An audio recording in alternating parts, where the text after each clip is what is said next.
And Commissioner Downing, can you please lead us in the Pledge of Allegiance? Sure. Please stand. Pledge allegiance to the flag of the United States of America, to the republic for which it stands, under God, indivisible, liberty and justice for all. Great. Next on the agenda is approval of the agenda. Is there a motion to approve the agenda? So moved. And I will second that. Discussion. I would like to ask a question of my fellow commissioners. We have a significant amount of public comment today in regards to the airport. And I'm wondering if you would like to hear that comment during item E, public comment, or whether you would like to hear that comment during our item H, action other calendar, if you have a preference. Yes, thanks for asking. Go ahead. Go ahead. I was just going to say, I don't think I really have a preference, but go ahead, Commissioner Downey. In the past, we've had large turnouts for meetings, and so typically we go 30 minutes at the beginning of the meeting for public comment on any nature. But then we also have another public comment under action other calendar, which is public comment on the action other item, which is when we're going to talk about the airport. So that would also be a unique opportunity if, let's say, half of you spoke at the first 30 minutes and a different half of you spoke after the airport discussion. And bear in mind that the way this commission works is on action other, as we discuss the topic, we get public testimony, and then we may or may not take action, but the action comes after the public comment. So that's my suggestion. And would you both be comfortable with us taking public comment under item E that does not pertain to the airport first? Yes. Chair Ayal? Yes, that's fine. Okay. Are there any other amendments to the agenda as presented in the motion? None from me. I'll call for the vote. All those in favor of approving the agenda as presented, please signify by saying aye. Aye. Aye. All those opposed? All right, motion carries. We have an agenda and we will move on to our executive director report. And are you able to do that without slides? I believe that I can. And we still, how far are we away from getting PowerPoint up, do you think? Okay. Okay, that's Sam will have some lovely PowerPoint slides that will be starting. But At some point. if you don't mind starting, that would be great. in the meantime, I'll just give a verbal report. So during the past 2 weeks, Port staff has been working with the Estuarium and the Olympia School District to conduct tours of school children along the waterfront. So they got to visit the marinas and the boat ramp and learn some about the environmental contamination legacy that we have and that we're also containing and cleaning up, as well as the marine terminal.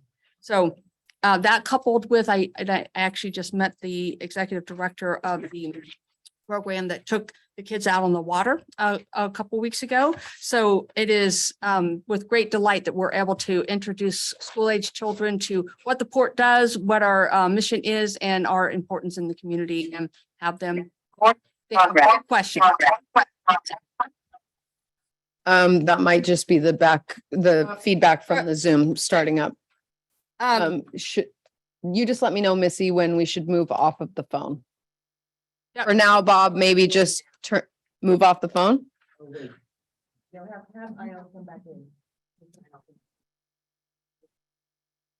Into the Zoom. I hung Okay. up on. Woohoo! Hello, Bob, or Chair Ayal. Yay. Yay. So I want to give congratulations to TJ Quant, who is our senior harbor master. So he manages the Swantown Marina, Swantown Boat Works, and the fuel dock. And he has just recently become a certified marina manager. And this program is offered through the Association of Marine Industries, and it is a very rigorous certification process that it goes through. He has to have a number of different other marina professionals that testify to his expertise. He actually has to take a test, do a number of hours. Yay, there it comes. We can see a picture of TJ. So it is really great that we have his expertise and his concentration and the knowledge that he has gained during this program. And so I'd like to ask the commission to join me in congratulating TJ in this accomplishment. Yay, congrats, TJ. Job. Great. And speaking of TJ and the marina and boatyard have gone live with a new marina management software. It's called Molo. And it actually enables us to do things like take online reservations for boat slips, be able to communicate with our tenants via text messages and other electronic contacts. And so it's just a good update for both our permanent tenants as well as our guest moorage tenants. So it is whenever you bring a new software in and you ask it to share the sandbox with all the other software, it is always a challenge. So, but it's been going well, and it's a good update for us. The port has also reopened its POCAC recruitment. Commissioner Evans Harding attended the last POCAC meeting and thought it would be a good idea to reopen that and specifically look for applicants from District 2, as well as particularly some representation from some specific groups. So it is on our website, the POCAC application. We have streamlined it and it is pretty easy to fill out. So if you are interested or have other people, and especially if you live in District 2, we encourage you to apply. And we have 2 new additions to our port staff team. The first is Kevin Giddens, and he is our new boatyard office administrator.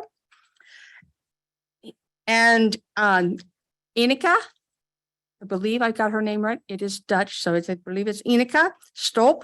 Well, she is starting as our marina office coordinator. So we also have 1 recruitment open for our finance director and a project administrative assistant. Interested candidates can find the information on our website. And the port is, as many of the public knows, the port is collaborating and coordinating educational information with Thurston County regarding the ballot proposition to increase both the respective boards from 3 members to 5 members. That does appear on the ballot, and election day is November 8th. And so information is available on both the county's website and the port's website, and we encourage everyone to vote.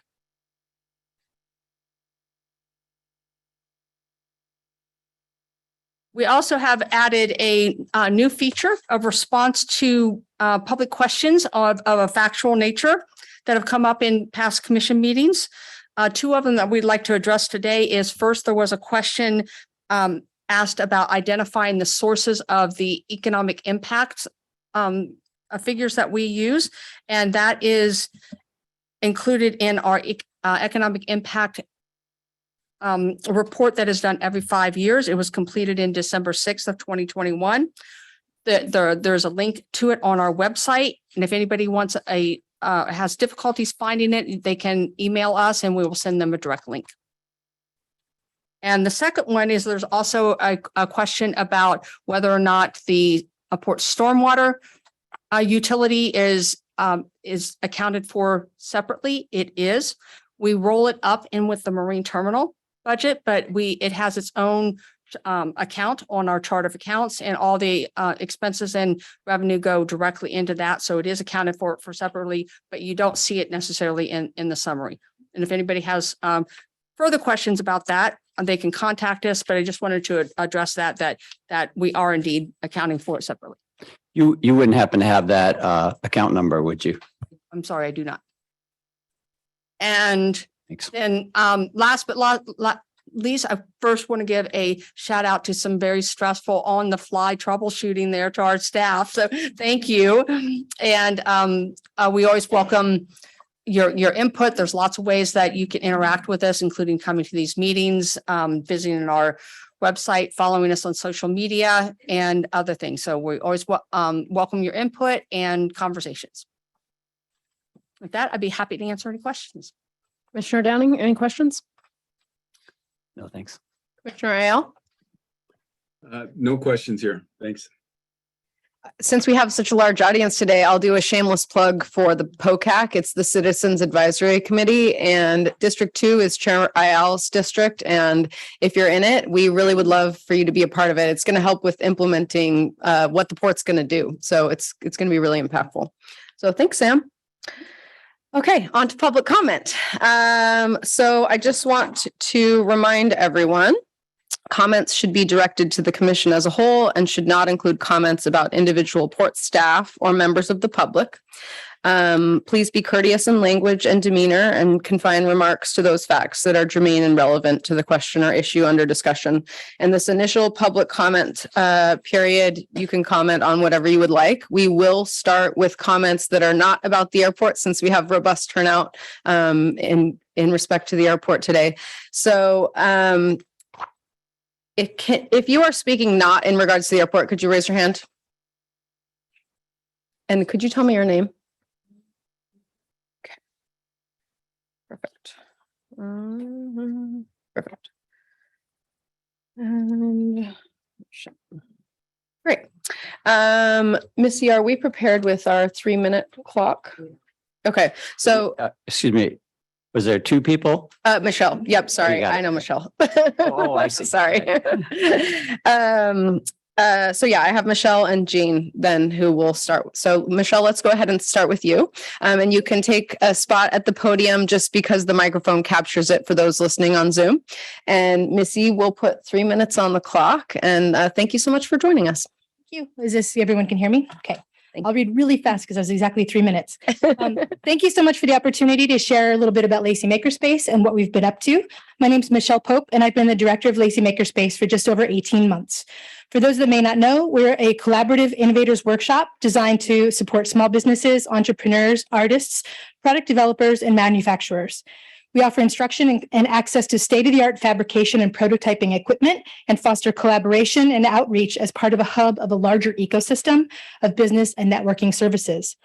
In September of last year, we received a $1 million equipment grant to purchase high-tech fabrication equipment and have been expanding awareness of both our current and future programming goals. We already offer a variety of great skill-building courses in wood, metal, 3D printing, CNC programming, and much more.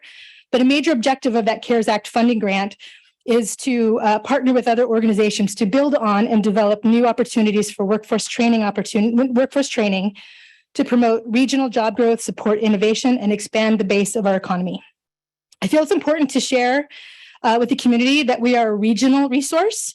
We're available to folks not just located on St. Martin's beautiful campus or to those to the city of Lacey, but to anyone that can make their way to our facility or our soon-to-launch online platform. We currently serve around 100 members from over 18 zip codes, and 50% of our membership base identifies as student and military. And we look forward to those numbers growing as our programming grows. Just a little bit of what we've been up to. We are working to develop mentorship and apprenticeship programs for local high schools throughout Thurston County, as well as the local Big Brothers and Big Sisters chapter. We also currently employ work study students from both St. Martin's University and Evergreen State College. We're reaching out to other organizations and businesses to offer similar training opportunities and co-host their classes, and also learn how we can develop new opportunities for these training programs at our site. We're working with local individuals for prototyping. They'll also be hopefully developing those opportunities with local manufacturers. In November, we're partnering with Sensory Tool House, a business specializing in offering sensory-friendly equipment and adaptive devices. We're working with them and several local high school robotics teams to do an adapt a toy hackathon. We want to further develop that resource as well. We're also co-sponsoring and hosting a holiday makers market with the WCWB, the Washington Center for Women in Business, featuring wares from women-owned businesses all over Thurston County. In addition to the CARES Act grant, we're grateful for the financial and administrative support from our founding partners, St. Martin's University, the City of Lacey, and the Thurston EDC. Thanks to each of these organizations, we've secured $400,000 in additional funds to expand our footprint from 3,500 to over 10,000 square feet. We hope to hear any day that we will receive $1 million from the Senate Appropriations Bill. To conclude my comments to you all today, I hope you will agree that Lacey Makerspace is well on its way. Do I get to go for 5 more seconds? We are becoming an innovation hub promoting regional workforce development. We're grateful for the funds we've received from the port so far and from the city of Lacey and from other local organizations. But we need that continued support to keep going with our programming. Thank you. Michelle. Jean, are you able to? Okay, thank you very much. Appreciate that.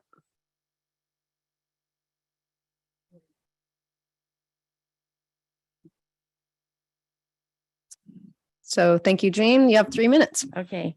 The Port of Olympia already has too many problems without adding a mega airport to Thurston County. It seems some infrastructure money has materialized, so all these new transportation projects are getting proposed. I'm here not to tell you I am opposed to the airport raising my home, productive vegetable garden of 45 years and destroying my 20 acres of forested property, but also to provide 2 areas where the new money is really needed in transportation.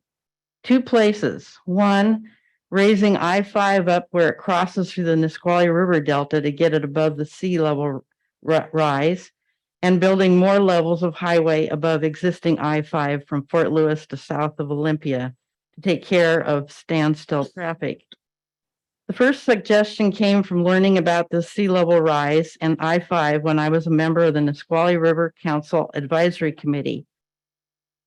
I-5 is pretty much the only way to get past Olympia. That improvement will need mega bucks and is of utmost need. Second, right now, the bottleneck when a wreck slows traffic on I-5 going through Olympia, streams of cars exit off the freeway and come through Olympia, Lacey, and Yelm, causing great congestion there. I-5 could be constructed with additional levels above it, like the express lanes going through Seattle, and no people would be marginalized and the environment and wildlife would not be destroyed. Thank you. Thank you, Jean. Missy, on Zoom, is there anyone participating who would like to comment not in regards to the airport?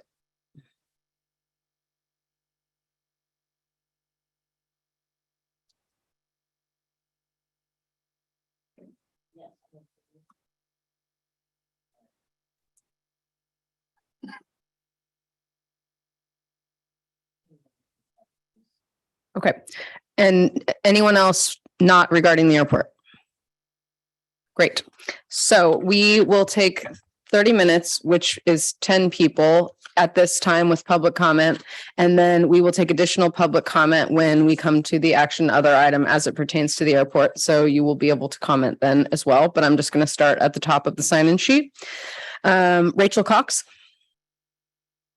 Thanks for joining us, Rachel. You have 3 minutes. Okay, thank you. I sent all of you an email, but I also wanted to come in person just to be a face of one of the homeowners who will be greatly affected by the airport. I grew up in the White Pass ski area. I'm a nature lover.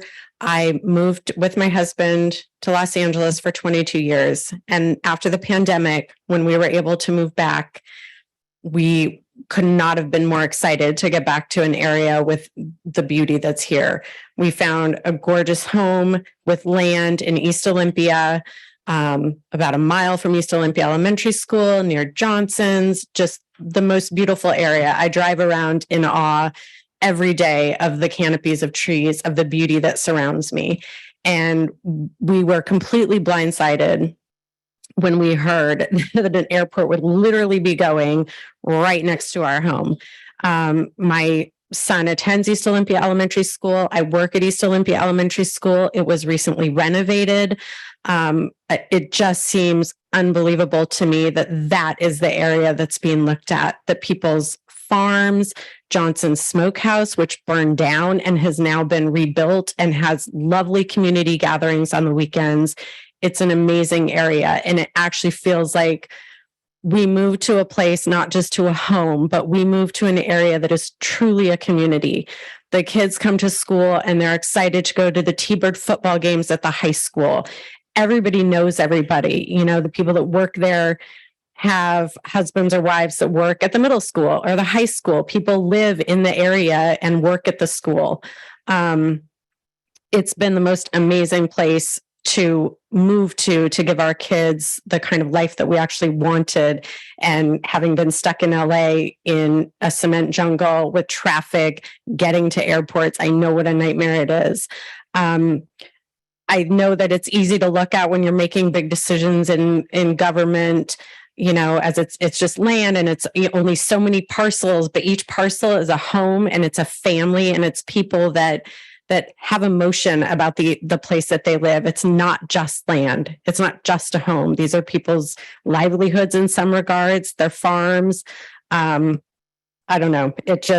I'm asking you please to not sponsor the airport. I know I received a response from one of you, and I'm hoping that all of you will please look at the faces and know that there's many more like me out there, and not sponsor the airport. So thank you. Thank you, Rachel. Tony Cox?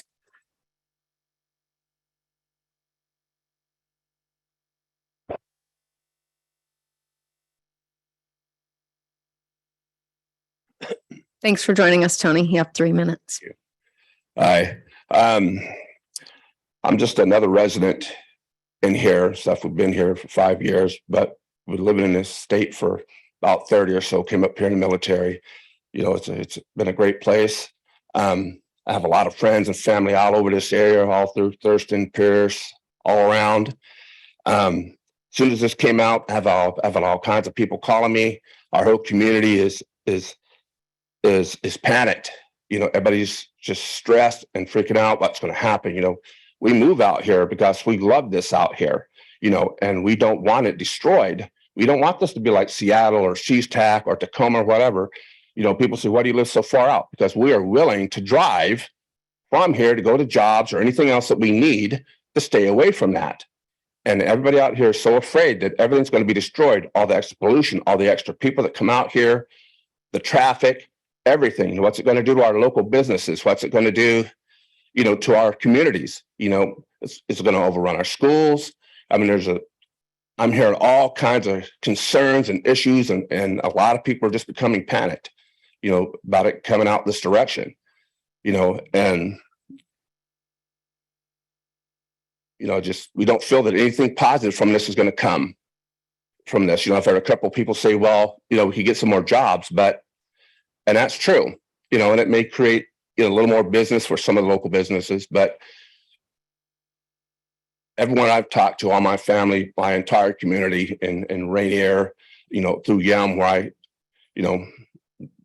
I haven't heard one person say anything positive that there might be some more job opportunities, you know, but everyone out here is willing to drive to that, you know, so that we can have our community out here that we love, our homes, you know, where we can garden and we can, you know, and raise our kids, and we know they're safe and protected, you know, and they're not overrun by so many people and all the negative things that seem to be consuming Seattle and Tacoma, all these areas. There's so much going on, all the homelessness, all the things are being overrun, more crime, all that. It's going to bring a lot of different things out here that's why we moved out here, to get away from. You know, we really just want our communities to be protected and have our families protected, you know, and not have to be overrun and overtaken, you know, with all the extra pollution, all the noise.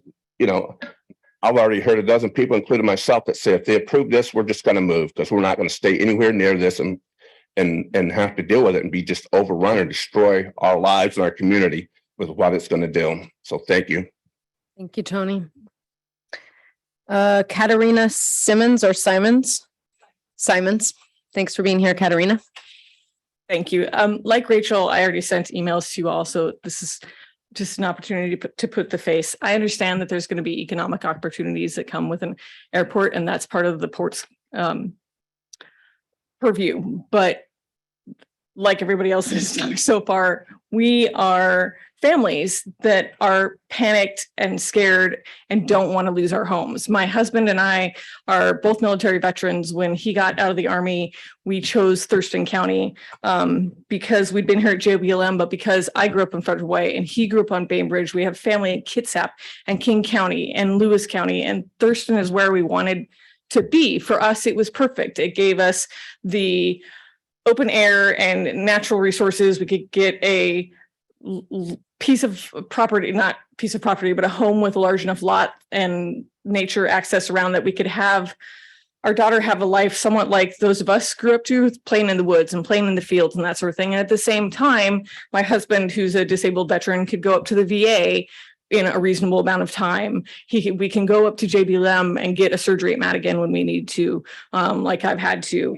And we have both, one or the other of us, so not at the same time. It allows us to be here and work for the state at various state agencies too. So for us, it was a perfect little place to be. And we're at the very edge of that circle. So maybe our house wouldn't be taken, but it's enough to panic because I also didn't move out here to be underneath all the impacts. So my major impacts I'm worried about, aside from the destruction of thousands of homes, because it's not just within that circle, it's all the infrastructure you're going to have to destroy too. Thousands of homes in a county that already has massive housing shortage overall, and a country that has a shortage of affordable homes rather. It's just ridiculous to me that we would consider destroying all those homes. I've lived all over the world with the military, and this is where we wanted to be. And it would make me so sad to have to move away and make the choice between giving my child the kind of life that I wanted her to have and having easy access to very necessary healthcare as we age through the agencies through which we receive it, or moving far away or to another state entirely. And in the more global, outside of my personal family, I'm worried especially about air pollution, noise pollution, the health impacts, and water pollution above all, because I know this is so much of our aquifer recharge area. We're having longer, drier summers. We need this land, and we need the water and the watersheds and the wetlands, and we need to protect it and not destroy it. And that's for everybody, not just the people in the circle, but for the whole county. And so I just really urge support to please not sponsor the airport. I know you're not the final agency authority, but it helps them to not have a sponsor. Thank you. Thanks, Katarina. Ariana Simons. I'm not there. She's probably very proud. Didn't know she was coming until we were on the way to Taekwondo. Thank you for being here. I am a 10-year-old girl, and I like to play outside, and kids like me, even if the airport may or may not be coming in like 20 years, I intend to still be living around here, and I want future kids to be able to run around and play outside.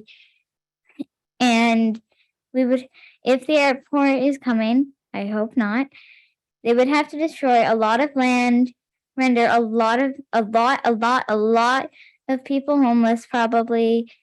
And I love the environment. I want to keep the air clean. I want to keep the animals safe. I want to keep the people safe. And I want to know the future people are safe, and I just don't want it to happen. I'm done. Thank you, Ariana. And I hope you will continue to be involved in civics and run for office someday. Graham? Nope. Do you want? Nope. Okay. Laura Schleier? How'd I do? Whole life. It usually is said Schleier. Actually, it's usually said Schleier. I say here. Anyway, so I'm here because I really strongly oppose the airport to be located here in Thurston County. I've lived here 40 years, and just to speak to the beauty of that area, I ride my bike there all the time, and it's just such an awesome place. And I just think there's so many reasons to not locate the airport right there. First of all, Payne Field exists up in the Seattle area, and it could just be expanded.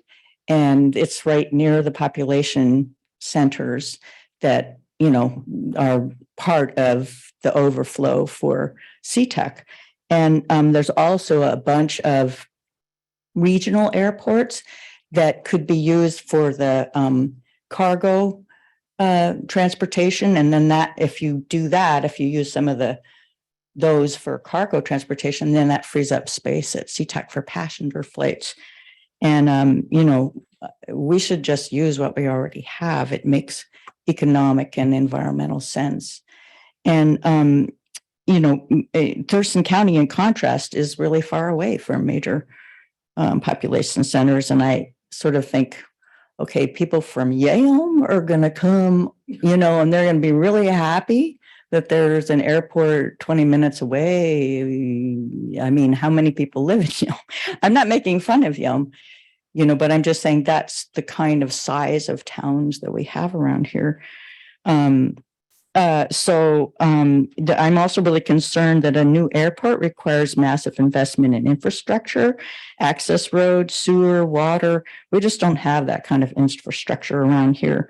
We also have a really fragile balance of water availability and wastewater treatment, and that's going to be really harmed by massive amounts of water and wastewater that major airports need. And this Thurston County site also there's just all these sensitive ecological areas: Spurgeon Creek, Deschutes River, lots of wetlands, lakes, and springs. And it also is right over, I believe, the critically sensitive groundwater aquifer. And that's partly what speaks to the limited water available here. And then, of course, what you've just heard from the folks in front of me, all these folks who love where they live, the kids that play here in the area proposed, they're going to be impacted.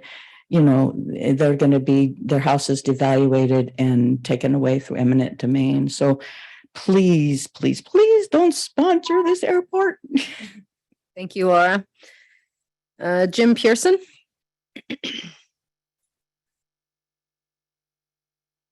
All right, thank you. Thank you for joining us. So I am a long-term resident here of the state, in the area for the last 5 years. We moved here because it was country. We love seeing the cows and everything else out, the horses out in the field. I totally agree with everything the previous people have said. And I think everyone else will probably talk to about why we wouldn't want an airport. I'm absolutely against it. But it's not just the reasons of this is country, we don't want to grow into Tukwila or something like that here. But I want to focus in on the finance side of it. I think there's harm that will be done to all the residents of this area. Not just when the government says, okay, today we're going to buy your property and maybe not at the current value. But I think the harm starts next year, June, when the commission actually says, you're picked, this house, this area. By the way, my house is just about in the middle of the circle, as close as you can get. I'm not on Stedman, but I'm on Fir Tree. Okay. So I think the harm to us begins next year when the commission says, okay, this is the area we pick. Now, on that day, it may be another 10 years or more before the government says, okay, we're buying you out. In that period of time, what do I tell? How can I sell my house? I can't sell my house unless I'm telling somebody, hey, you can buy my house, but it's going to be an airport sometime, maybe in the future, right? So the harm starts next year, not 10 years from now, not when they come to buy our house out. That's my number one main concern. I want the port here to say no. I want the port also to help influence the commission to say, look, we need to put something in place before we decide on who the last proposal is going to be. When that last proposal comes out, the state should be ready and willing on that day to buy the houses at the top market value. And also from that day until the actual construction begins, the state should be able to buy those houses, those properties at any day from that announcement day until the actual construction starts. Okay, that's my main concern. I think everybody else has already said everything else. I totally believe fast railroads would be a better solution. Improving the size of the 5, getting through Tukwila, Tacoma would be a whole lot better solution, right? I drove to the airport yesterday. It was no big deal. We can all do that. Last thing, the commission says 500 homes. No way. It's a lot more than 500 homes. The commission says $200 million.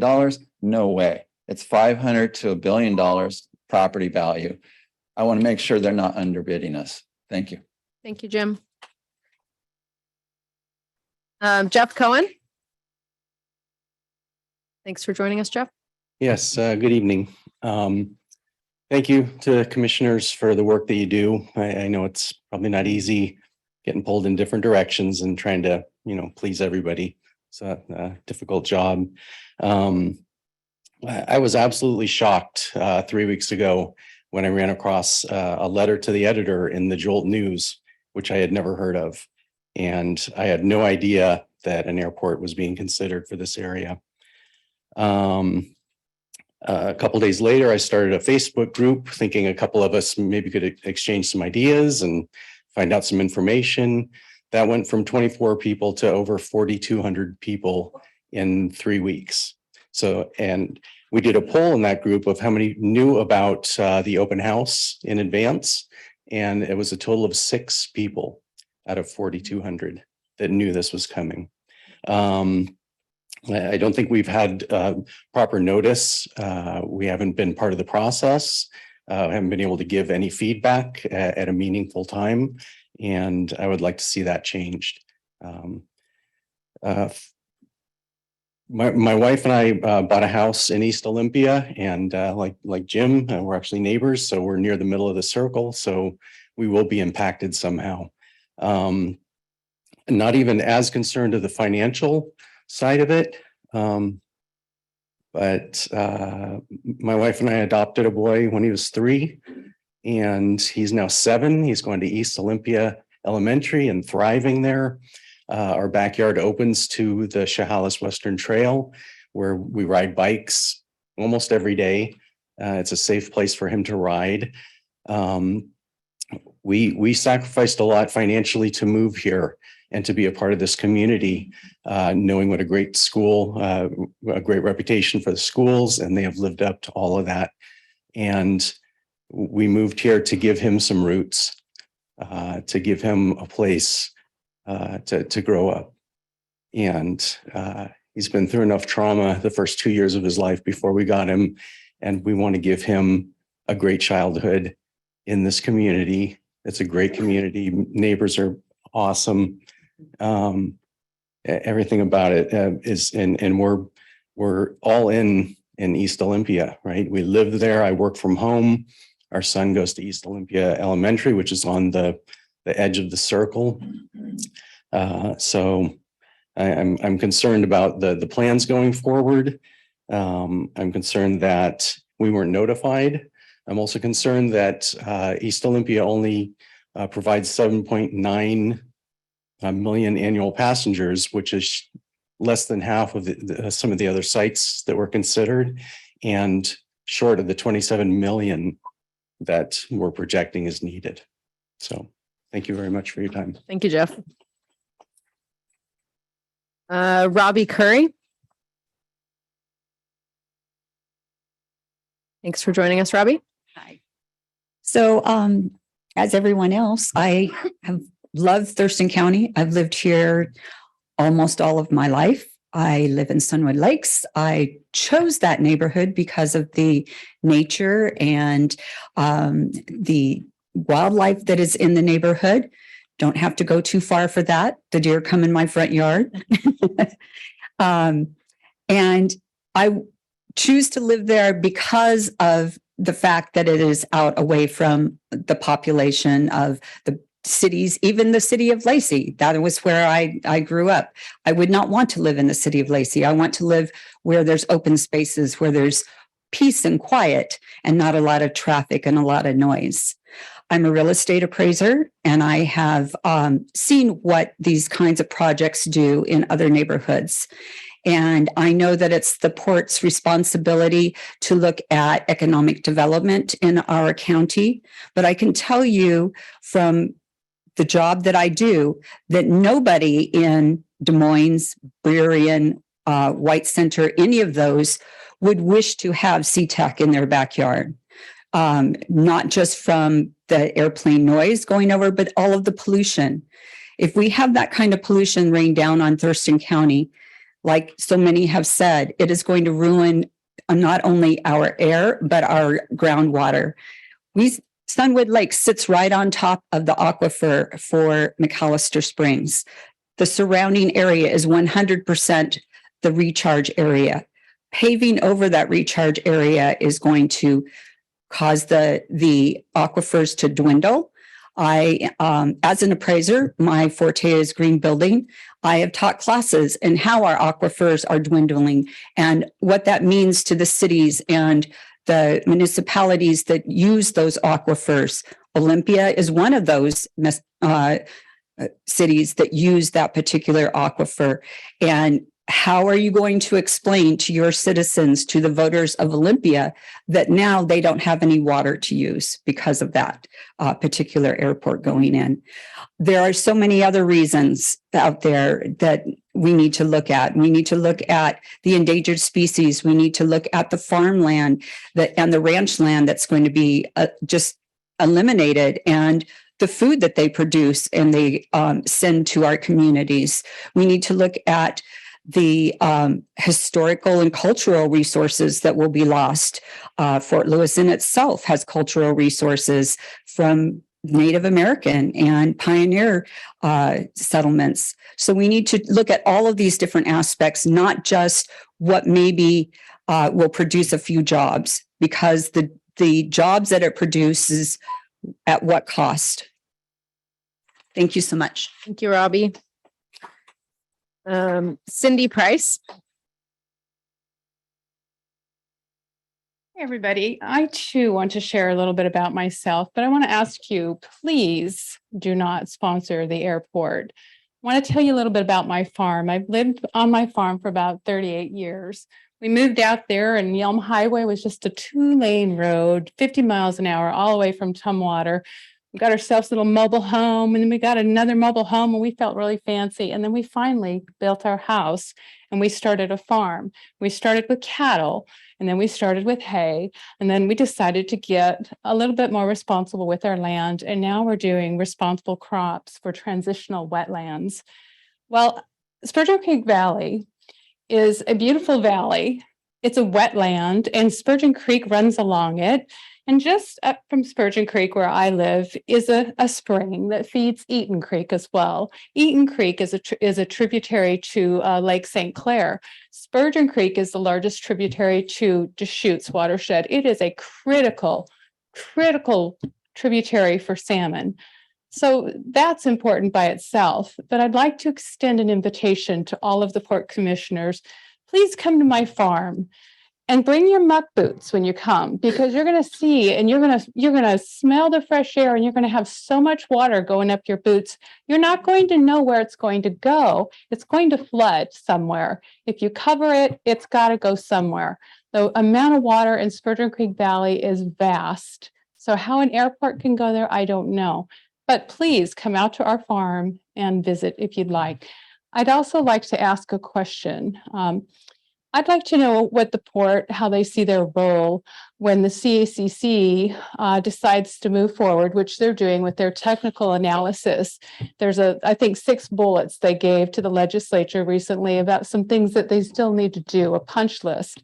How do you see your role? Do you see them coming to you to check in with some of these economic development questions or some of these analyses that they're talking about doing? Is that something you see on your horizon?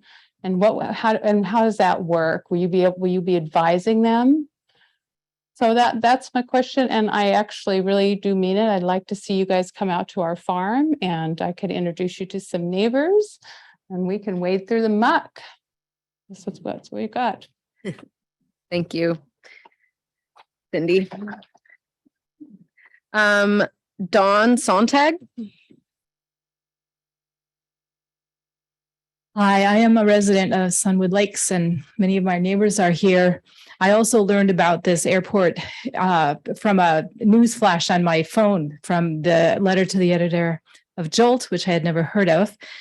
And when I realized that no one in my neighborhood knew about it, I gathered them outside for a park meeting and described what was happening.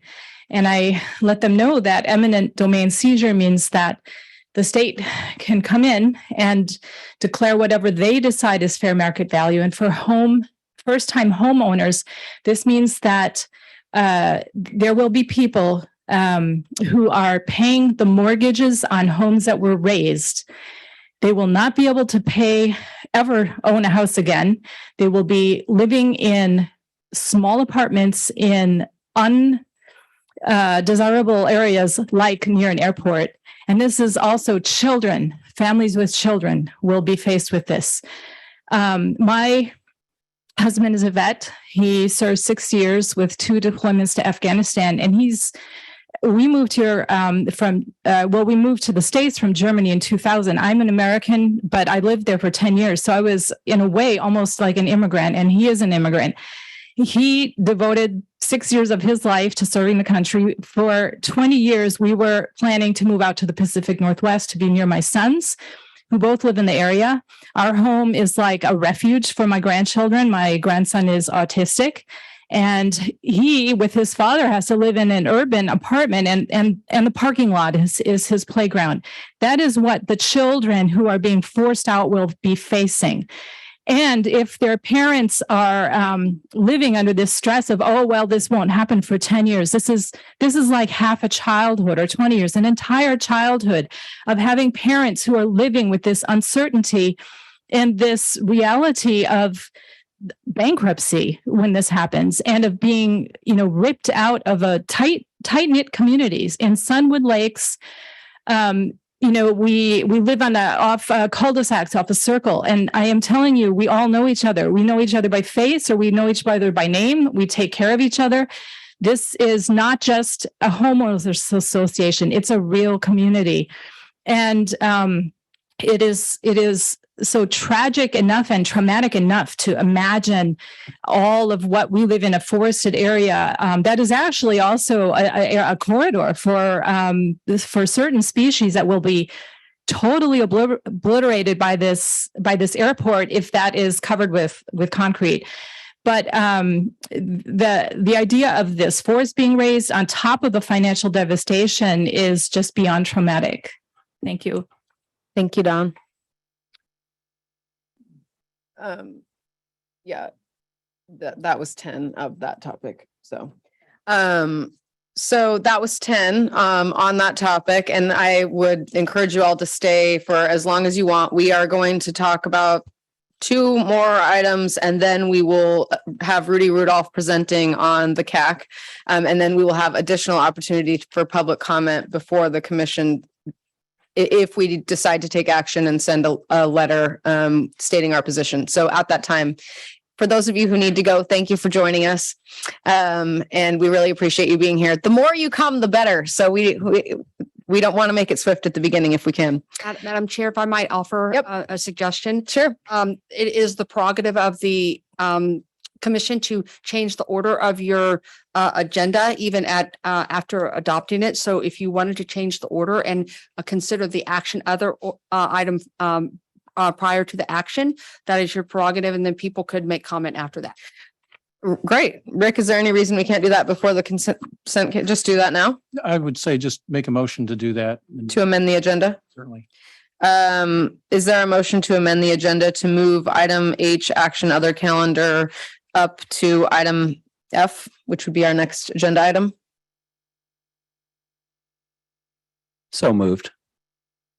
Is there a second? Second. Any discussion? Commissioner Downing, you made the motion. I think that it's appropriate, and it will keep the flow going with the chain of thinking that we're doing, and rather than jump onto some very different issues. So, Chair Ayal, any discussion? No, I think it's worthwhile to keep this conversation going. I would maybe make one quick suggestion that when we go back to public comment, you grab a couple from the Zoom. There's been a couple of hands up for a while. Of course. Yep.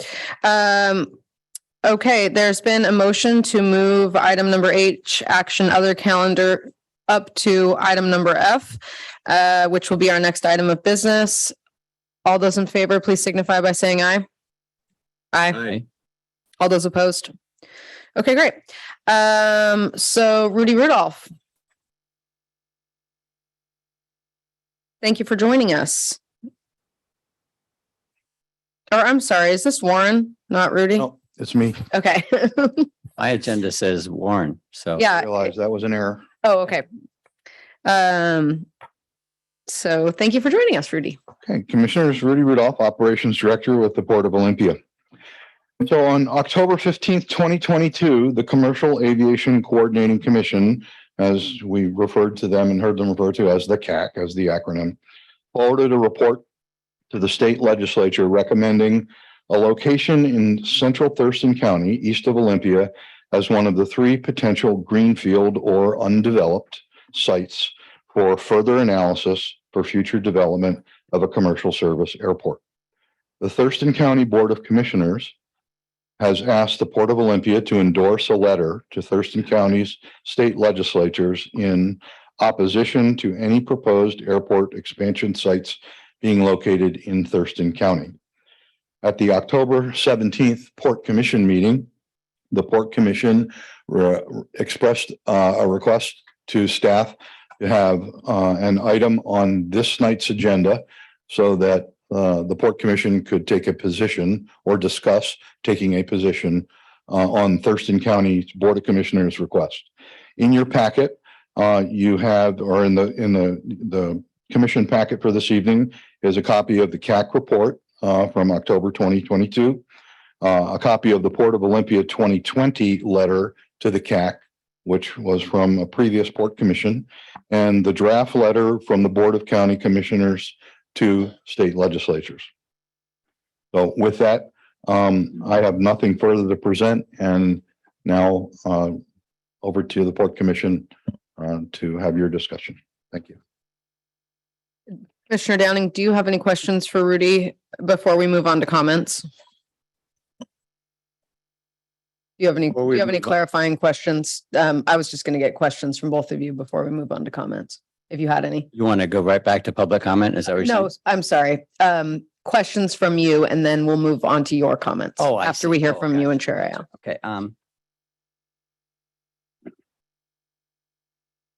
Rudy, is it true that you serve as a non-voting member on the CAC? That is correct. Yes, sir. Is it true that Warren serves as a non-voting member on the CAC? That is correct, sir. So are you moved by some of the stories we've heard tonight? Excuse me? Are you moved by some of the stories you've heard tonight? Whether I'm moved or not moved is not relevant to the commission's discussion. I could take that position.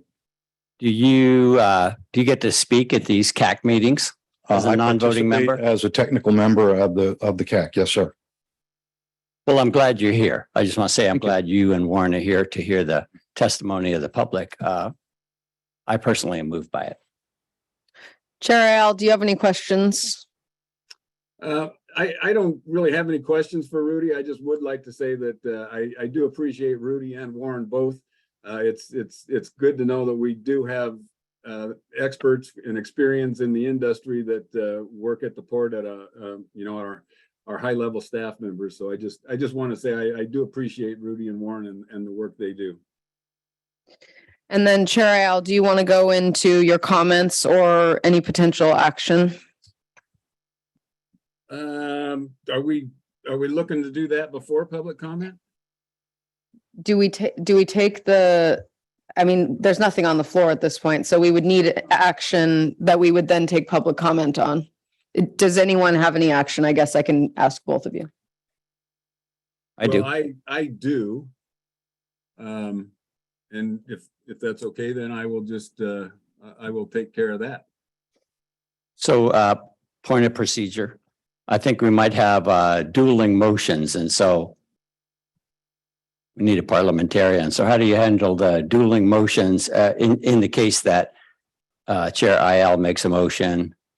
I will recognize, Chair Ayal was starting with his, I'll recognize his, and then if we need to amend or consider an alternative motion. So Chair Ayal, go ahead. All right, thank you. So I just want to say that since my swearing in as Port Commissioner, no topic has brought more passionate response from the people of Thurston County. And not, nothing comes near to this as the recommendation that the Commercial Aviation Coordinating Commission has made for the new primary commercial aviation facility. The CAC was given the unenviable task of identifying potential sites to solve the imminent overflow problems at the SeaTac Airport. And, once they finalize their recommendations, they will submit it to the Washington Legislature in June of next year. Several organizations, including the Thurston Board of County Commissioners, all of the county mayors, the Nisqually Indian Tribe, and, a particularly well-organized effort by the Homeowners Association at Sunwood Lakes. They've all expressed opposition to the Thurston County Greenfield site. And that list doesn't even include all the private concerned citizens who've shown up tonight in person and on our Zoom and who have been sending us emails. We all understand that the Port of Olympia has no involvement with the study, the planning, or the development of a new airport in Thurston County.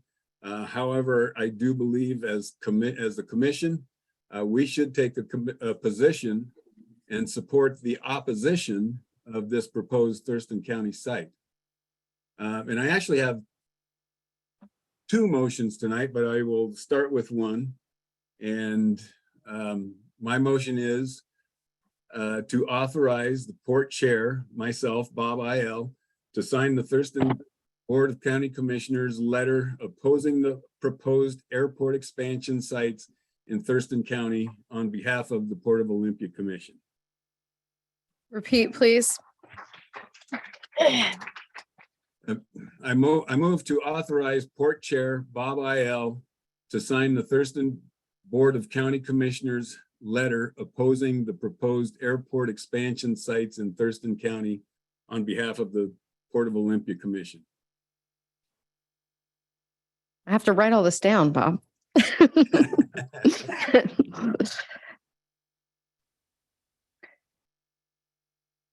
Okay, and is there a second? I will second. Any discussion or amendments?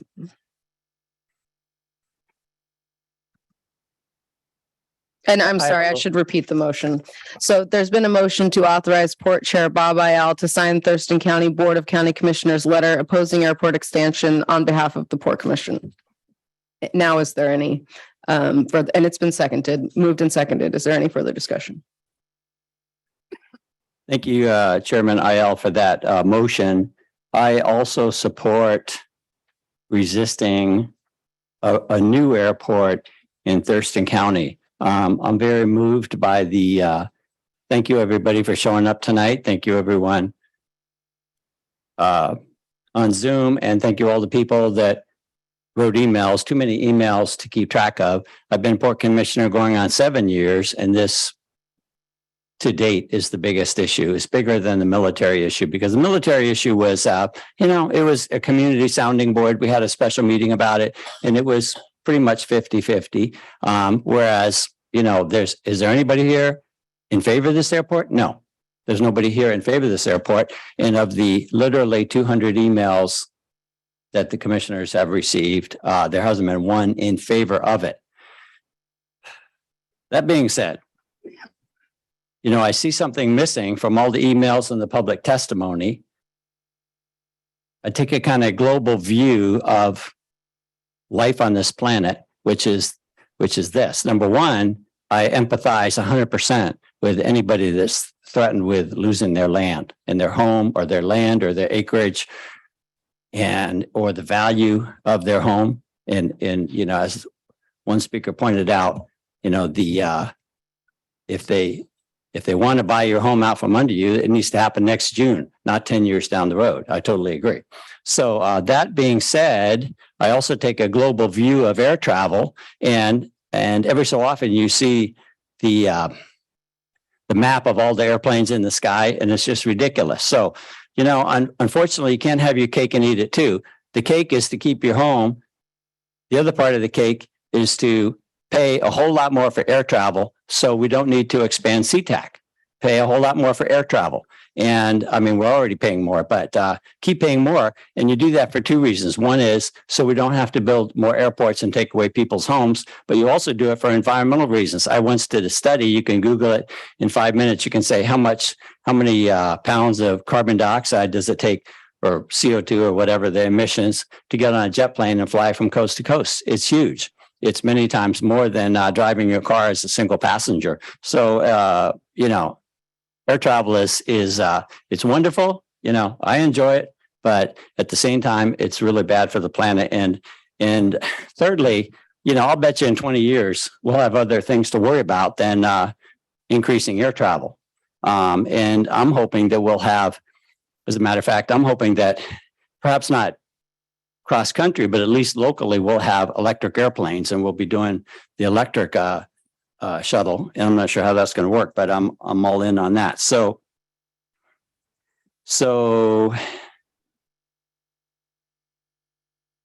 you raise the price of air travel and also suggest an alternative site. So where I differ with Commissioner Ayala is this.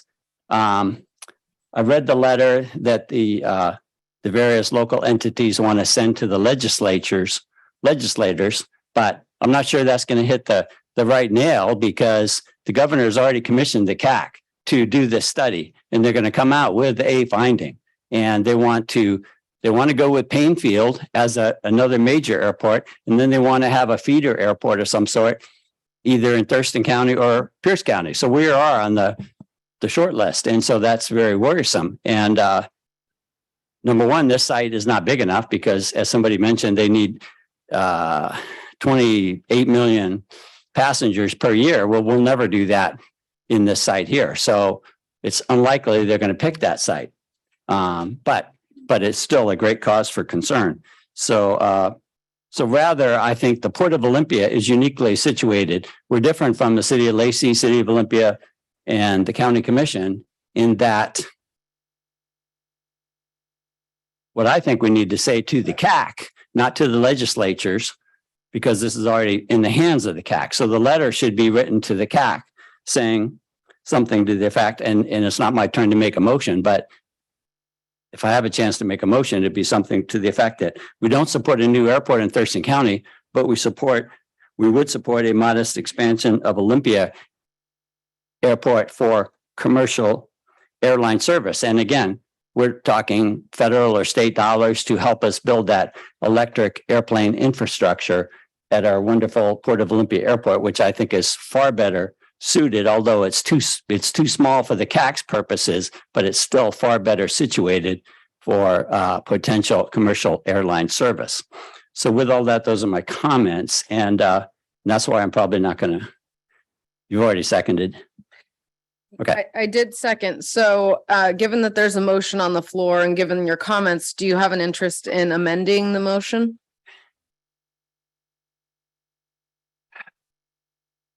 Move to amend Commissioner Ayal's motion as follows. The motion would read, move to communicate to the CAC that the Port of Olympia does not favor the creation of a new airport in Thurston County, rather would support a modest expansion of Olympia Airport for commercial airline service. One more time, please. Move to communicate to the CAC that the Port of Olympia does not favor the creation of a new airport in Thurston County. Rather would support a modest expansion of Olympia Airport for commercial airline service. Excuse me, Commissioner, is that a motion to amend the letter that's currently under? Correct. It's a motion to amend. It's an amendment to the motion to send the letter to the Thurston County legislators as presented.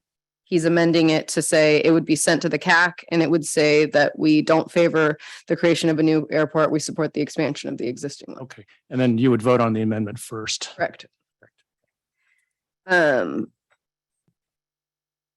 there's a motion to move to amend Chair Ayal's motion to authorize Port Chair Bob Ayal to sign Thurston County Board of County Commissioners letter opposing airport expansion on behalf of the Port of Olympia Commission. To amend that to move to communicate to the CAC that the Port of Olympia does not favor creation of a new airport and would support expansion of the existing Olympia Airport. Did I get it? Is there a second for that amendment?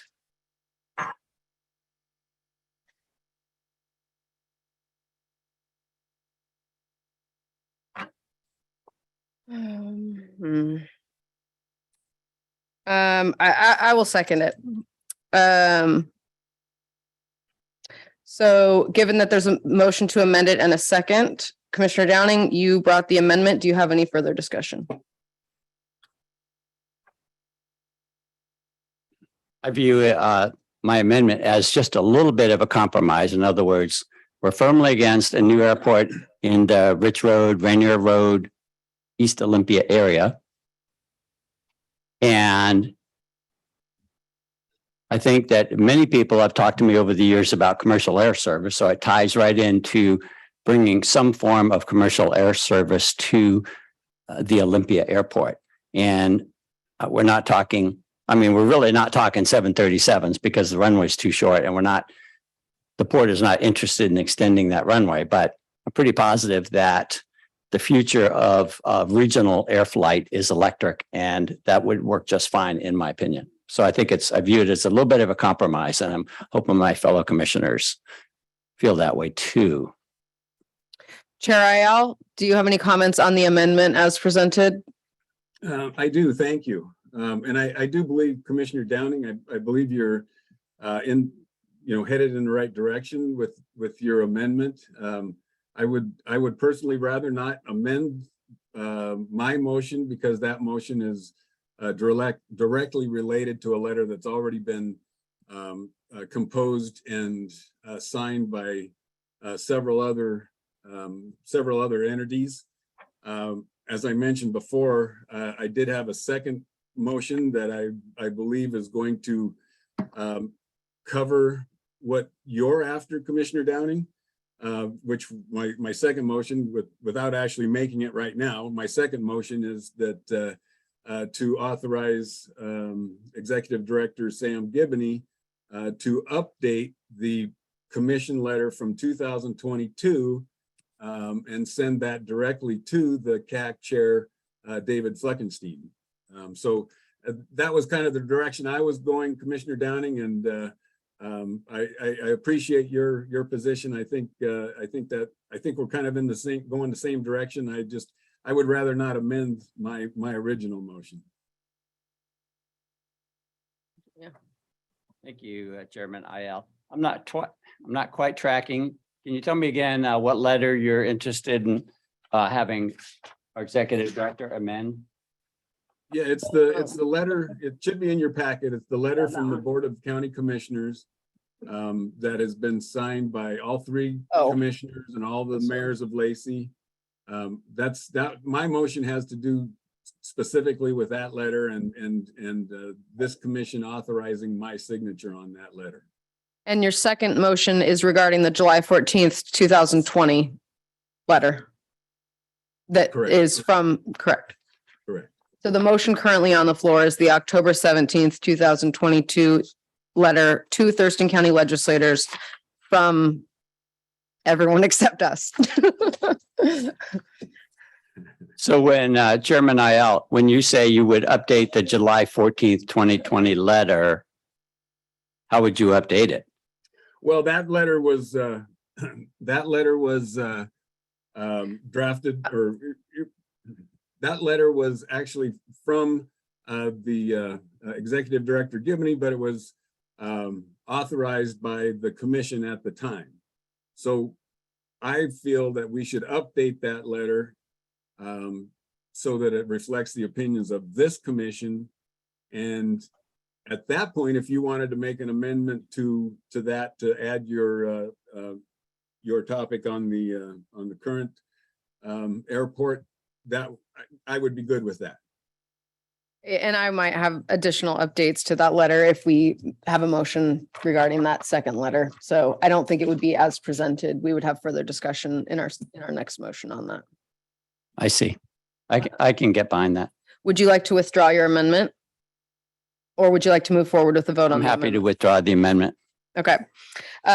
So the amendment has been withdrawn. We are moving back to our original motion, which is to authorize Port Chair Bob Iell to sign Thurston County Board of County Commissioners letter opposing airport expansion on behalf of the Port of Olympia Commission.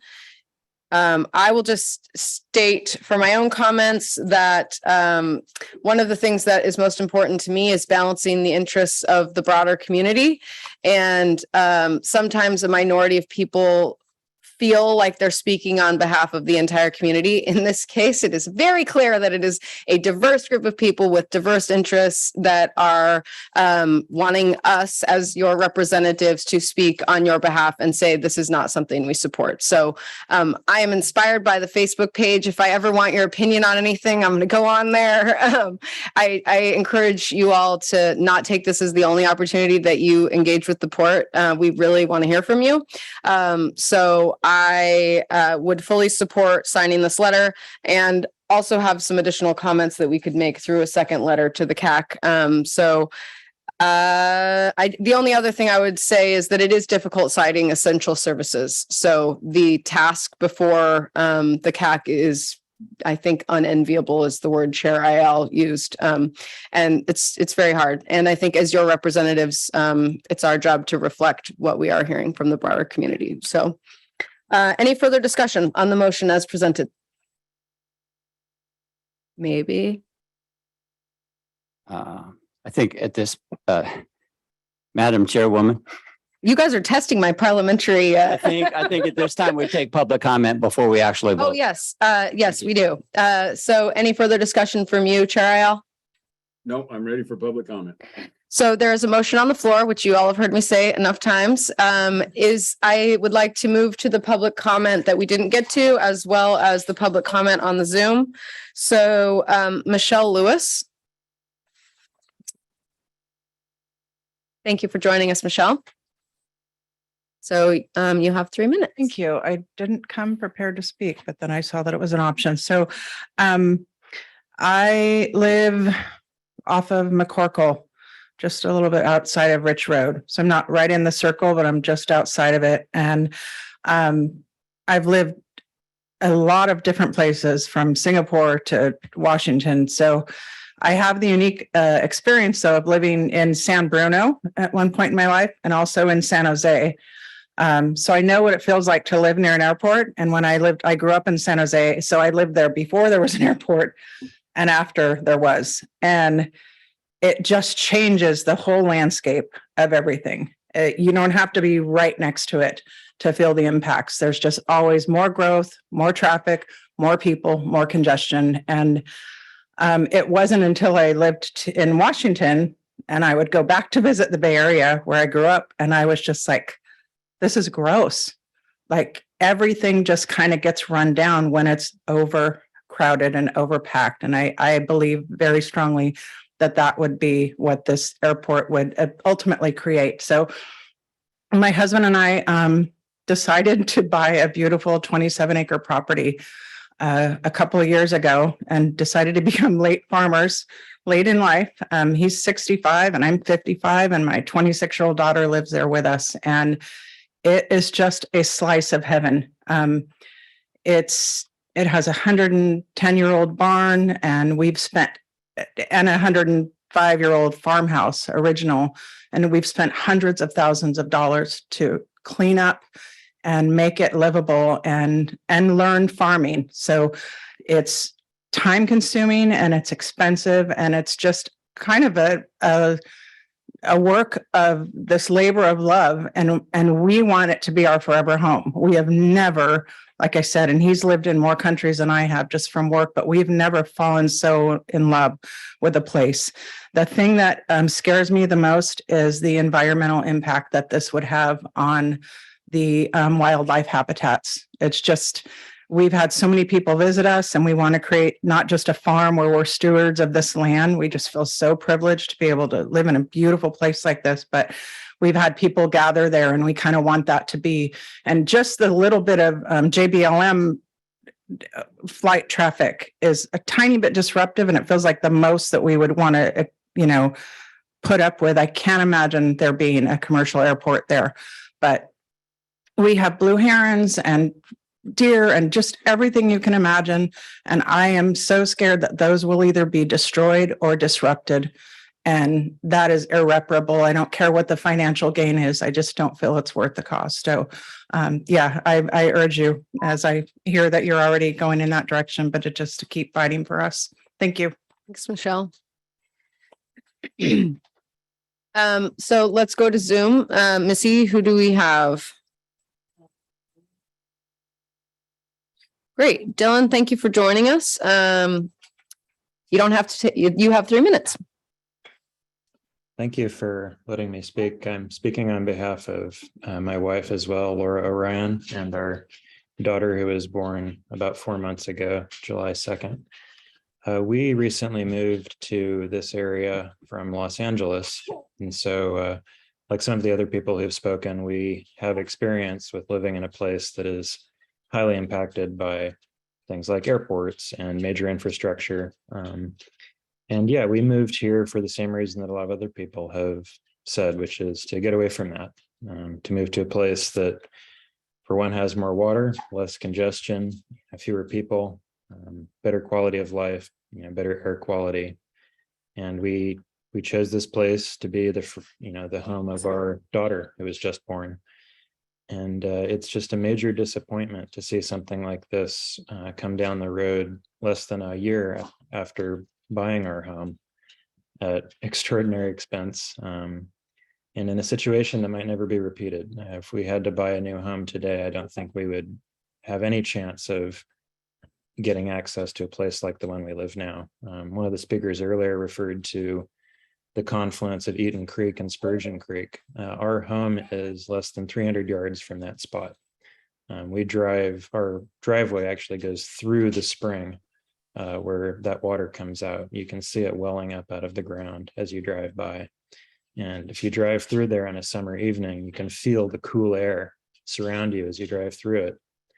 This is the cool water that the salmon depend on to be able to survive in our, warming climate. And these are the kinds of irreplaceable resources that will be outright destroyed and definitely affected. And we just moved here for the opposite of what an airport like this would create. I think that's probably the best way to put it.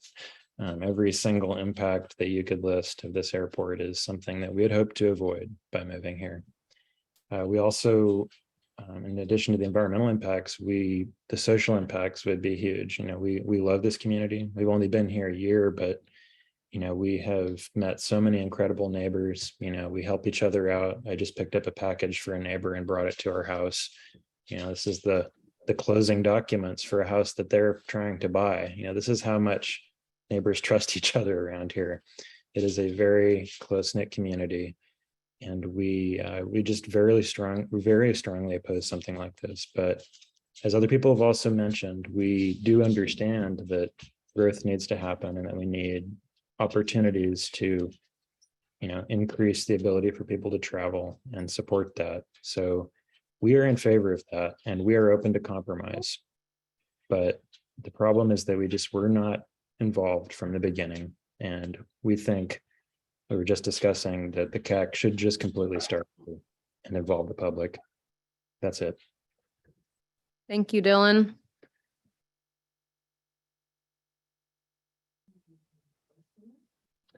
Ursula, are you with us? Yes, I am. Can you hear me? Yes, thank you, Ursula. Thanks for Yes. joining us. You have 3 minutes. Thank you. I want to address the mega airport proposal first. And of course, the previous speakers have said so many points and made very good points. And I want to reiterate that the preparation for the community, even if growth can't be stopped, has been zero. It has been insufficient completely. It just is, the proof is in the pudding by all the things that previous speakers have said. I would actually like to take it a step further and make the suggestion that the CAC needs to stop its work. This has been full of conflicts of interest. There are too many questions to be resolved. The governor approved the formation of the CAC, so did many legislators. I really wonder if they thought this through. I think there should be a really good chance to say to the governor and to the legislature, the CAC has not been working out for us. We need a pause, and we need to start over, and we need to bring all the parties to the table and talk about all the harm that's being caused and how that truly can be mitigated. My second point has to do, you caught me a little off guard with the commercial expansion at Olympia Regional Airport. I would also like to urge you to not make a decision on that tonight, and not to go forward with your motion. Because again, here are too many questions to be resolved up front. The electric flying that gets touted is in the early stages. I've said it many times. Of course, Rudy Rudolph and Warren Hendrickson, they're all excited about it, and they should. However, the certification process is complex. Electric flying is complex. It can be used for many different reasons. The Olympia Airport can already be used for it now, is my understanding. And really, quite honestly, I've been at master plan meetings of the Port of Olympia. I've made suggestions to include and make a decision criteria. Public health should be a decision criteria, and it's not being heard, it's not being included.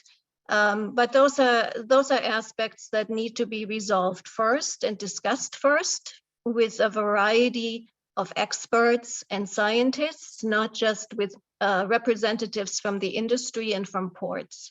Thank you. Thank you, Ursula. Missy, any additional? Susan Cummings, can you hear us? Yes, can you hear me? Yeah, thank you for joining us. You have 3 minutes. Okay. I'm the author of a petition against the airport in Thurston County.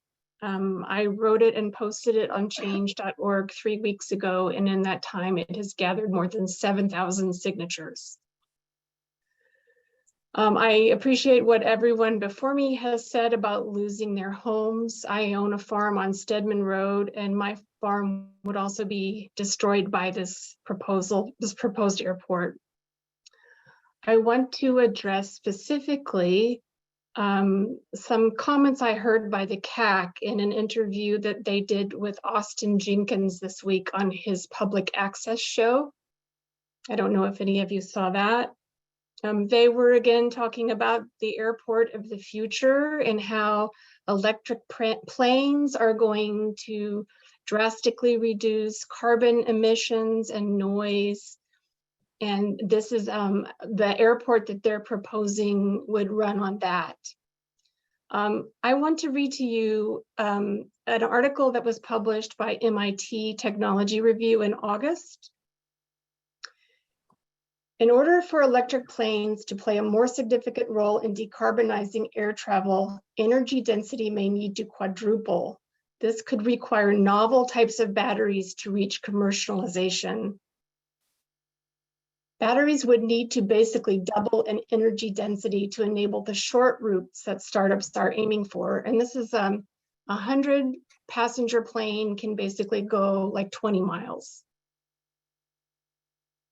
That improvement likely approaches the limit of lithium-ion batteries, which are used today for EVs and consumer electronics.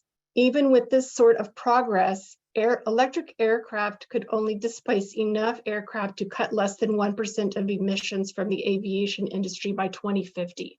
This is from MIT. So this talk of electric airplanes is pie in the sky, no pun intended. The technology that is here today is high-speed rail. And I know the port's mission is to create economic opportunities by connecting Thurston County to the world by air, land, and sea. Please make high-speed rail and rail improvements part of your conversation. let's create the political will to have a high-speed rail in this region. And that would improve transportation without making the climate crisis we're in worse. There's an Amtrak station right on Yelm Highway right now. You cannot use the rail there to commute to Seattle. It's $50 round trip, and the trains don't run in such a way that you could commute. Please start there. Thank you for letting me speak. Thank you for joining us.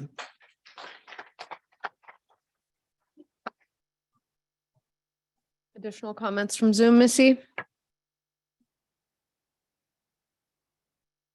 Hello, this is Sam. Hello, Sam. Thank you for joining us. You have 3 minutes, Sam. Thank you. I sent the letters to the committee regarding the project. The project will deprive thousands of homes, not 500. That's a major flaw in the study, which render it unsuitable and unmerited to be included or to take a decision by the authorities to do this airport.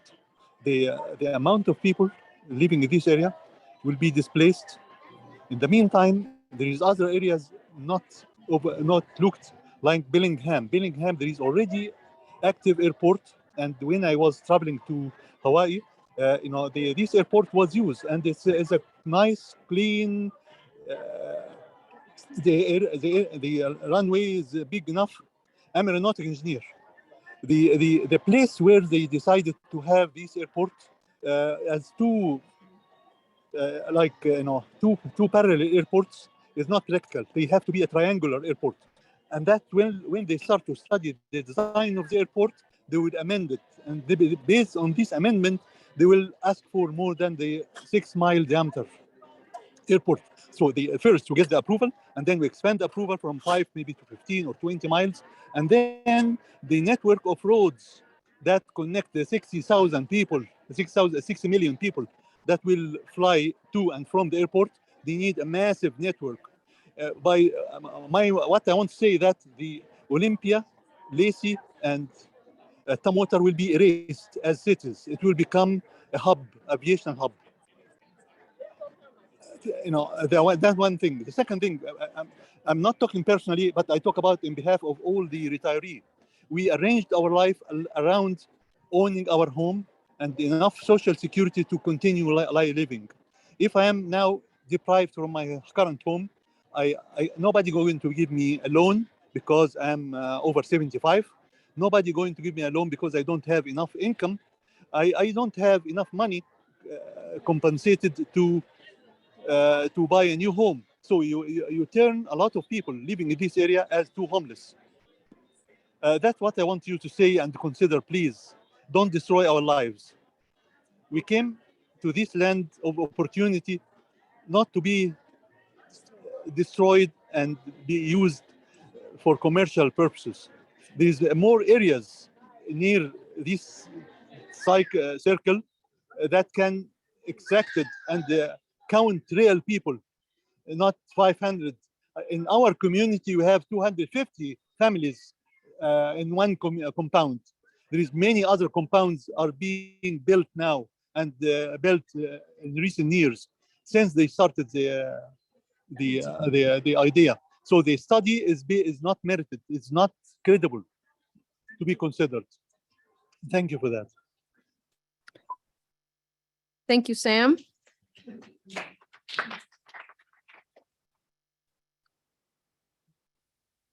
Jan Witt. You're being elevated to a speaker. Okay, Jan, are you able to unmute? Yes, can you hear me? Perfect. Yep. Thank you, Jan. You have 3 minutes. I apologize. This is a very unprepared comment because the public has not had any notification that introduction of commercial passenger flights at the Olympia Airport would be any part of the discussion or vote tonight. And I'm still unclear about whether or not this is going to be voted on. In fact, at a recent open house, Mr. Warren, the airport manager, stated that the CAC has a completely different purpose than the Olympia Airport. And that the CAC has nothing to do with the master plan update for the Olympia Airport, which is calling for preparing for possible commercial passenger service. So that, number one, is very misleading, and the people are thinking, according to that statement at the open house, that any letter to the CAC wouldn't have anything to do with the Olympia Airport. Second, the Olympia Airport is in a worst possible location to accommodate commercial flights. The flight paths go directly over Tumwater, Lacey, and Olympia.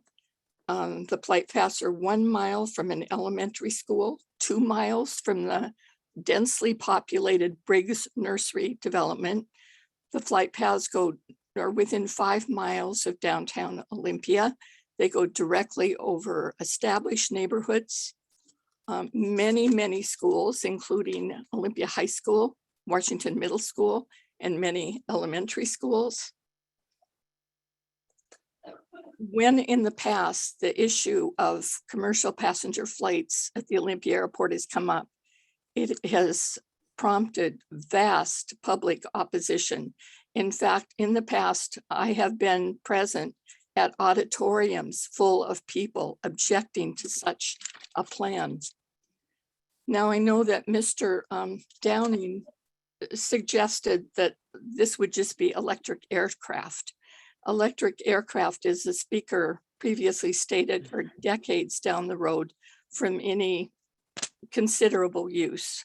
Initially, they would be used by private users, would be very expensive, and not used by the general population. A vote to approve passenger commercial service at the Olympia Airport would mean that there would be flights directly over the community of noisy jet aircraft.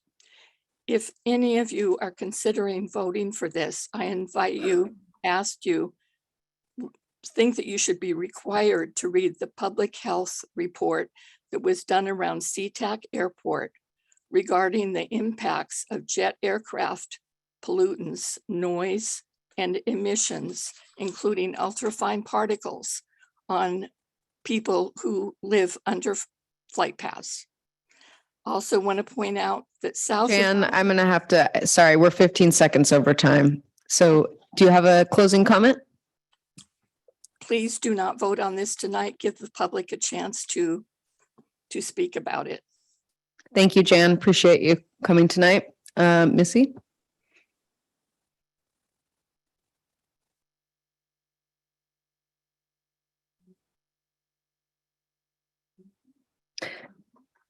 Shannon? You are able to unmute now? Can you spell her?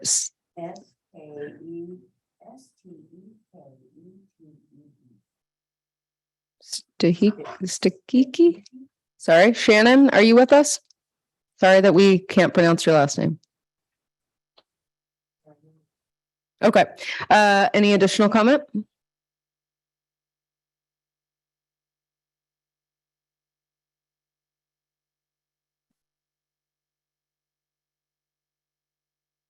Wait, can you hear me? Sorry. Oh, is that Shannon? Yes, apologies. Hi. Having No worries. difficulties. Thanks. Sorry about, how do you pronounce your last name, Shannon? It's Steckity. Steckany, thank you. Shannon, thanks for joining us. You have 3 minutes. Thanks. So first,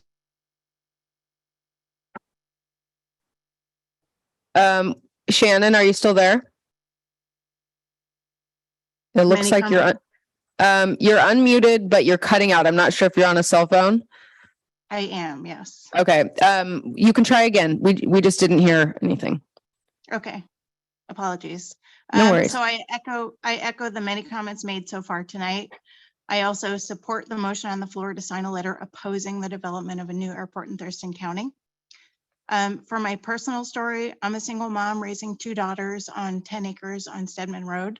I've lived here for 20 years. My girls and I work hard every single day to be responsible stewards of the land we have had the great good fortune to live on, both for us and for future generations.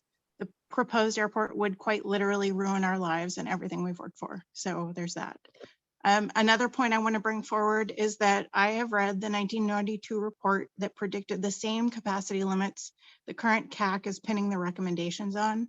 Those capacity limits were supposed to be reached in 2000. What I haven't seen is the new math, pardon my French, that supports the current recommendation. I would like to see why this new math is more reliable than that of 20 years ago before any expansion in air capacity proceeds. Thank you for the opportunity to speak. Thank you, Shannon.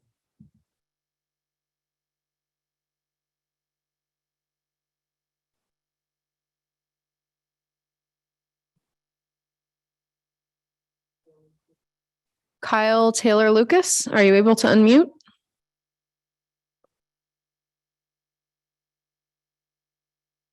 You're on mute if you think you're not. Kyle Taylor Lucas. All right, we're going to move on. Missy, anyone else? Gabby Graham, you should be able to unmute. Hi, like everyone else, I pretty much echo everyone else's response. I also want to add all the wellheads in this area that are pretty much in the circle, they pretty much supply 98% of the groundwater, of the drinking water to Thurston County. Just the runoff, not even from the airport, but from all the increased traffic to the area would just cause a massive amount of possible contamination to pretty much the entire county's drinking water supply. I remember apparently in 1993, Tumwater had an issue and it cost them about $4 million to drill new wells because some gas stations and a dry cleaning company had chemicals that leached into their drinking water supply. So there's that. Also, the fact that the Nisqually tribe sent a scathing letter to the CACC, and they're literally being ignored. They have done so much to steward the land, and this airport would just be right next to them. They've been treated badly enough by our company, by our government. They pretty much live on a checkerboard of reservations. So there's that, and also, like other people said, the technology for electric and hydrogen powered planes is so in their infancy that Airbus has told European governments that they don't even see it happening by 2050. And the batteries for electronic airplanes are so huge that the planes that carry them are basically maybe 10-seaters, and as someone else mentioned, extremely expensive. The setup for a runway, because of where we're situated, would probably be north-south. Is who's ever sponsoring this airport prepared to provide noise dampening to the entire population of Lacey, Olympia, Tumwater, Rainier, and Tenino? Because with circling planes, everyone's going to be affected. This is kind of on the moment, so I think that's all I have. Oh yeah, and there's 25 schools, at least 25 schools in that would probably be in the flight path. That's it. Thank you, Gabby. Any additional Zoom comments, Missy? Oh, great. Kyle Taylor Lucas, are you able? Oh, perfect. Thanks for joining us, Kyle. You have 3 minutes. Hi, you can hear me then? Yes, thank you. Oh, Hentla, hello, greetings in my language, and thank you, commissioners, for hearing us. I really appreciate you and this opportunity to speak. As an economically marginalized Indigenous woman of color, I want to speak in opposition to this proposal for Thurston County Airport. I've lived here in Tumwater for 26 years. We in Tumwater already bear the brunt of the current airport disruption. In addition to being smack dab beneath the main commercial passenger service and air cargo pathway, we are already inundated with JBLM helicopters in large groups usually in 4 squads, but a couple weeks ago, they flew over in squad of 6 helicopters, frighteningly low and frightening elders such that many ran alarmed outside to see what was going on. We've also endured huge military cargo planes at times. We do bear the brunt that most of us accept as necessary part of being a community of medevac flights and low-flying police aircraft 24 hours a day. Our Tumwater community has a large composition of often voiceless, low-income persons, including a significant vulnerable elder population in the winters of our life, residing in designated affordable housing manufactured communities. I chair a group, Urban Indians Northwest. Many are unaware that 78% of American Indians, Alaska Natives, due to historic government relocation programs and more, reside away from reservations and villages in the urban and other rural areas surrounding their communities. We are often invisible and our voices unheard. We are also most often living in low income and next to industrial, including airports, that can deeply and negatively impact our life and result in lower life expectancy. I reviewed the CAC membership, and sadly, there is only one Western Washington citizen representative. And guess what? There's zero representation from marginalized, vulnerable, disproportionately impacted communities. As many have noted, there are many environmental, wildlife, and endangered species concerns. Please consider we humans as endangered as well. Tigwitsid, thank you in my Coast Salish, the Shutzid language, for hearing and caring for the environment, including we humans and public health. Appreciate you. Thank you, Kyle.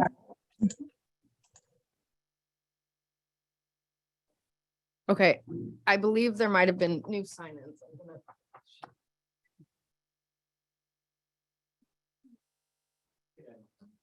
Okay, come on up. There's one, but it was scratched out. Sorry, my shoes untied. So I'm probably speaking for 23 county residents. Point of order. Can you give us your name and Oh, yes, town you sorry. live in? Thanks. Al Kiocho. And I represent 23 county residents within the impact zone of this proposal. I say impact zone because the existence of this airport would be really devastating and change the face of this county. Someone used the term ugly as far as airport zones, and that's the truth. International Boulevard in SeaTac is ugly. It's just cement jungle of parking garages, high rises, and gas stations. But yes, I built here in 2000 and have planted approximately 30 trees on my property. I, in a way, wish I lived in Sunwood Lakes. It's a beautiful community. I ride and bike out there, and I cannot fathom that place would no longer exist. Yes, the environmental impact from fallout and of emissions from aircraft would affect our groundwater immensely. Thurston PUD and now former Lake Pattison Water Company monitor a lot of pollutants significant to safe drinking water, and that would drastically change very quickly in the area of airport operations. So I hope that you do not advocate for this proposal and listen to the citizens of the county. Thanks very much. Thank you. Is there any additional public comment on the other motion that is before the commission? Commissioner Downing, do you have any additional comment on the motion or discussion? No, thank you. Chair Ayal, do you have any additional comment or discussion? No, I don't have any additional comment. I'll just make my last comment. I've heard you all crystal clear both tonight and otherwise. The impact on the land, the water is the one that's like, woo, woo, woo. I used to live out at Lake St. Clair, and it is a very special water system, and the environment and your ways of life and families like Ariana's. And so I think for me, thank you. Really appreciate you being here. So there is a motion on the floor to authorize Port Chair Bob Ayel to sign the Thurston County Board of County Commissioners, as well as the other mayor's letter opposing airport expansion on behalf of the Port of Olympia Commission. All those in favor, please signify by saying aye. Aye. Aye. Aye. Opposed? Okay, motion passes.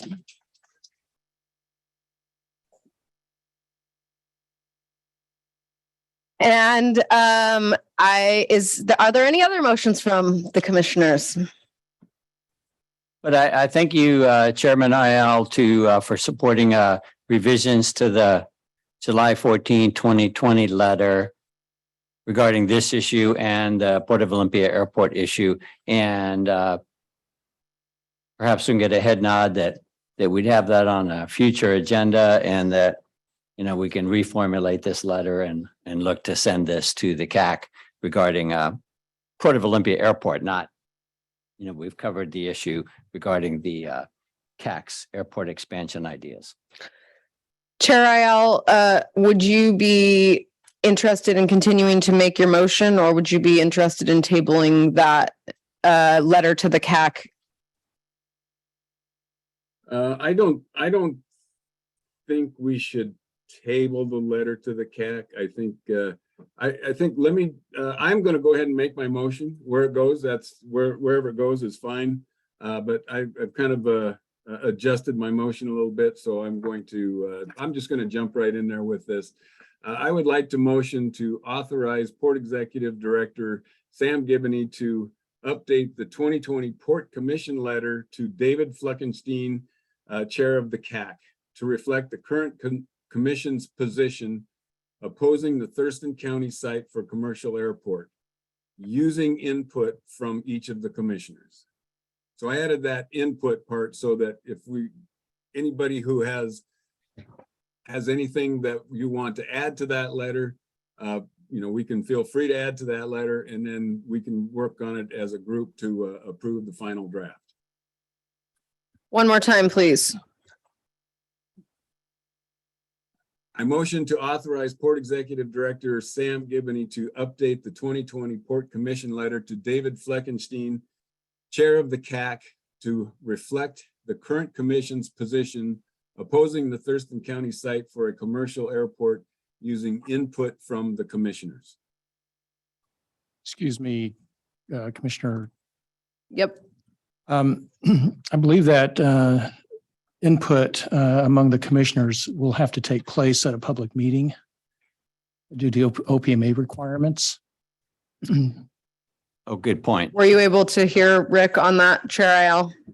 I was, and I feel like that commissioner comments are between each commissioner and Executive Director Gibney. And then when it comes to reviewing the draft and before we approve or approving a final draft, that will definitely be in a public setting. Is that a serial meeting, or is that acceptable? I think what could happen is the executive director could update the letter in draft form, taking input from the commissioners without communicating, being sort of the go-between among commissioners, and then bring the letter back in draft form to be discussed in public. Okay.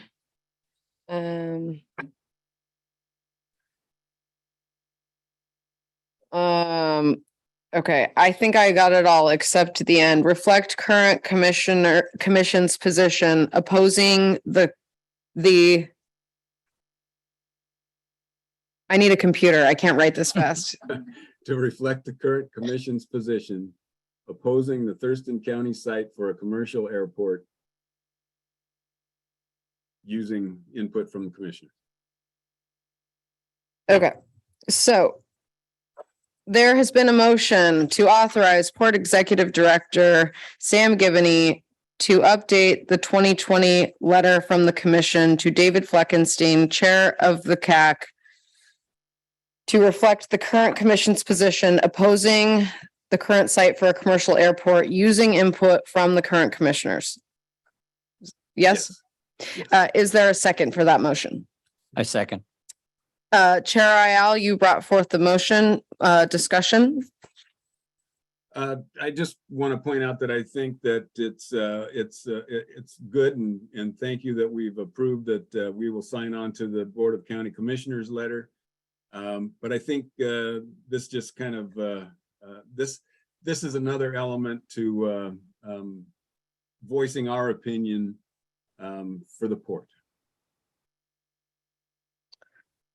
Commissioner Downing?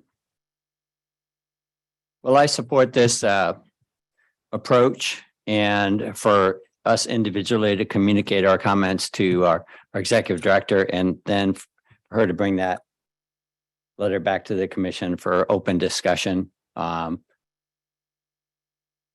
I think that would hopefully advance the cause, the public cause, as well as the port's cause. For my comments, Warren Hendrickson, could you come up to the podium and answer a question? I don't think I'm putting you on the spot too much. But since we're going to give our comments to Sam I think it's relevant. So this is Warren Hendrickson, Airport Senior Manager. Good evening, Commissioners. Thank you. Thank you, Warren. Could you just clarify a couple of things that came up in the comments and in with this letter? When did commercial service begin at Olympia Regional Airport? Would have been the late 1980s into the early 1990s. And there's been commercial service on and off since then. That is something that has existed at the Olympia. Commercial service left here before the end of the century, so it would have been the late 1995 to 1999 timeframe. There has not been commercial service here at Olympia Regional Airport since that timeframe. And the master plan, which is being woven together with the CAC's process, there is no contemplation of an expansion of the airport in that current version of the master plan. Is that accurate? There's two parts in that answer to that question. Okay. The first is that there is no planned expansion of the airport. Runways, capabilities, taxiways, just pavement improvement, infrastructure maintenance. The airport fence will not move. The runways will not be extended. That's not envisioned in the 20-year life. The master plan update looks at what's needed for the next 10 years with an outlook to 20. And none of that current methodology looks at any kind of extension or expansion of the current airport footprint of 845 acres.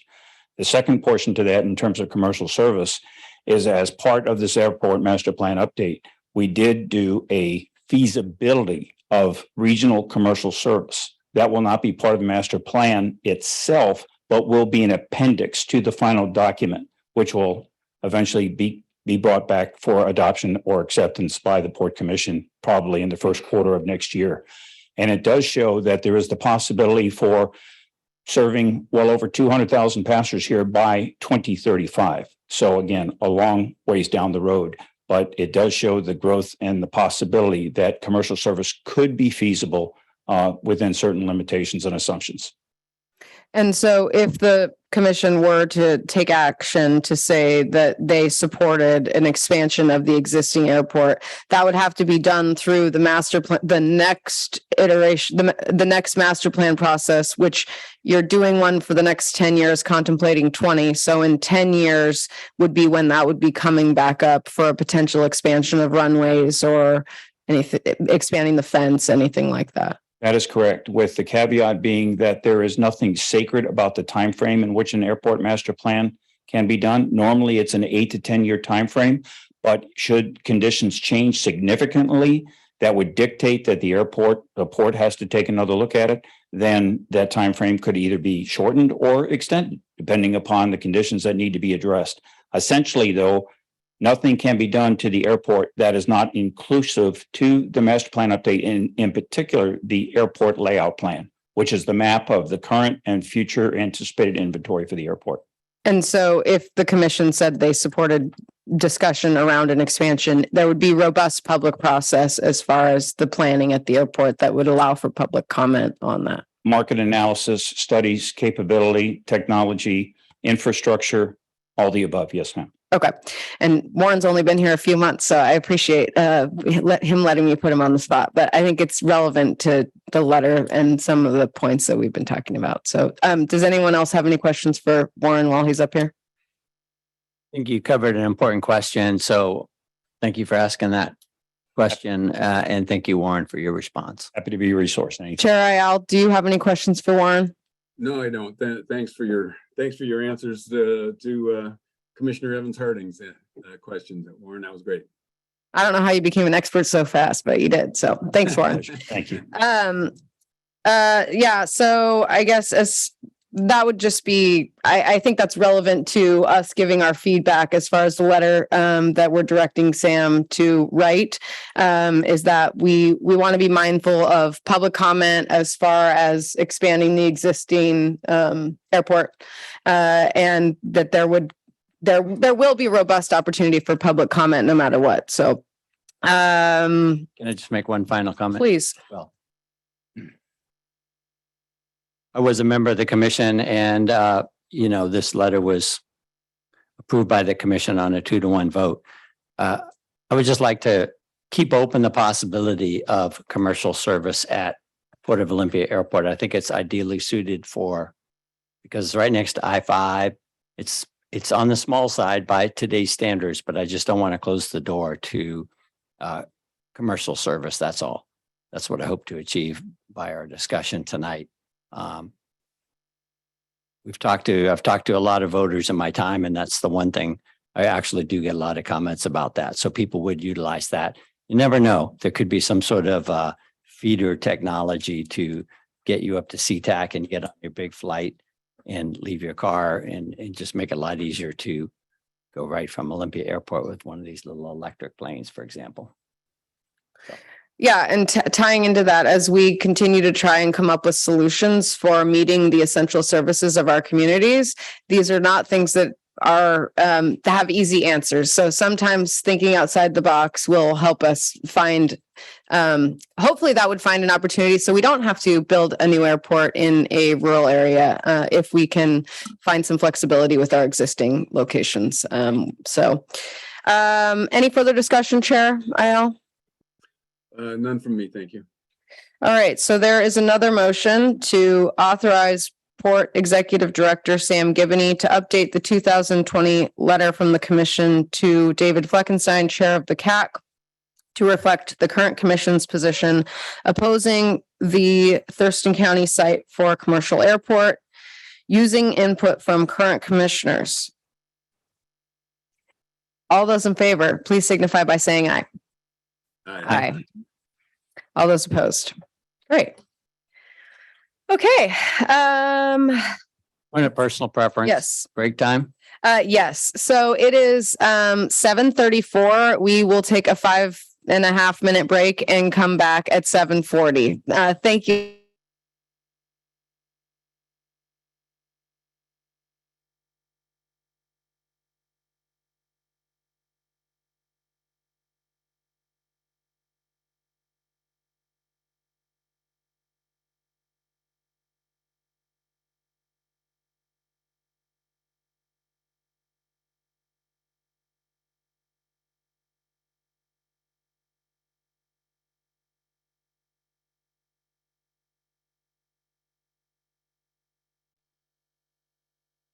It is 7:40, so we will come back together. Hope everyone had a nice stretch. Our next item of business is the consent calendar. Is there a motion to approve the consent calendar? So moved. Second. Any discussion, Commissioner Downing? No. Chair? No discussion. All those in favor of approving the consent calendar, please signify by saying aye. Aye. Aye. Aye. All those opposed? Okay, motion passes. Next item of business is our action calendar and our Bud Inlet Consultant contract amendments. Lisa Parks.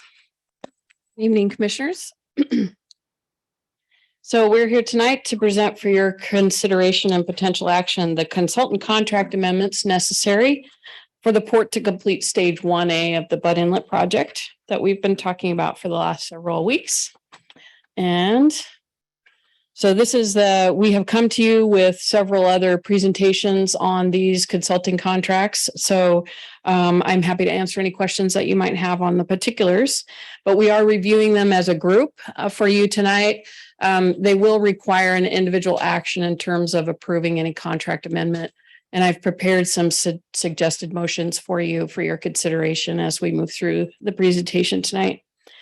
So again, the project, as we are envisioning Bud Inlet, is to clean up the environmental contamination in the sediments of Bud Inlet. The port has been identified as a potentially liable party. We've been working since 2008 timeframe with Department of Ecology. Most recently, we accepted an agreed order with Department of Ecology and a remedial action grant to complete some cleanup of Bud Inlet sediments. We're at an impasse for a period of time, trying to work through difficult issues that relate to conflicts and disagreements between federal statute and state statute. We think we have a path forward that puts the port in a work party situation to be able to resolve some of those issues that create that impasse and get Bud Inlet cleaned up, the sediments in Bud Inlet cleaned up, and to ensure operational continuity for the port's marine terminal as well as our marina facilities. So in this case, the project that we're envisioning is essentially 2 phases. The first phase would be investigation and selection of a cleanup remedy, as well as design, engineering, and permitting of that remedy. And the second phase of the project would be the actual construction cleanup that would happen over a period of time, 5 to 7 years or so. The phase 1 is divided into 2 separate stages. Stage 1A is the one that we're considering tonight. That would actually help us comply with and complete the work that we committed to in our remedial action grant.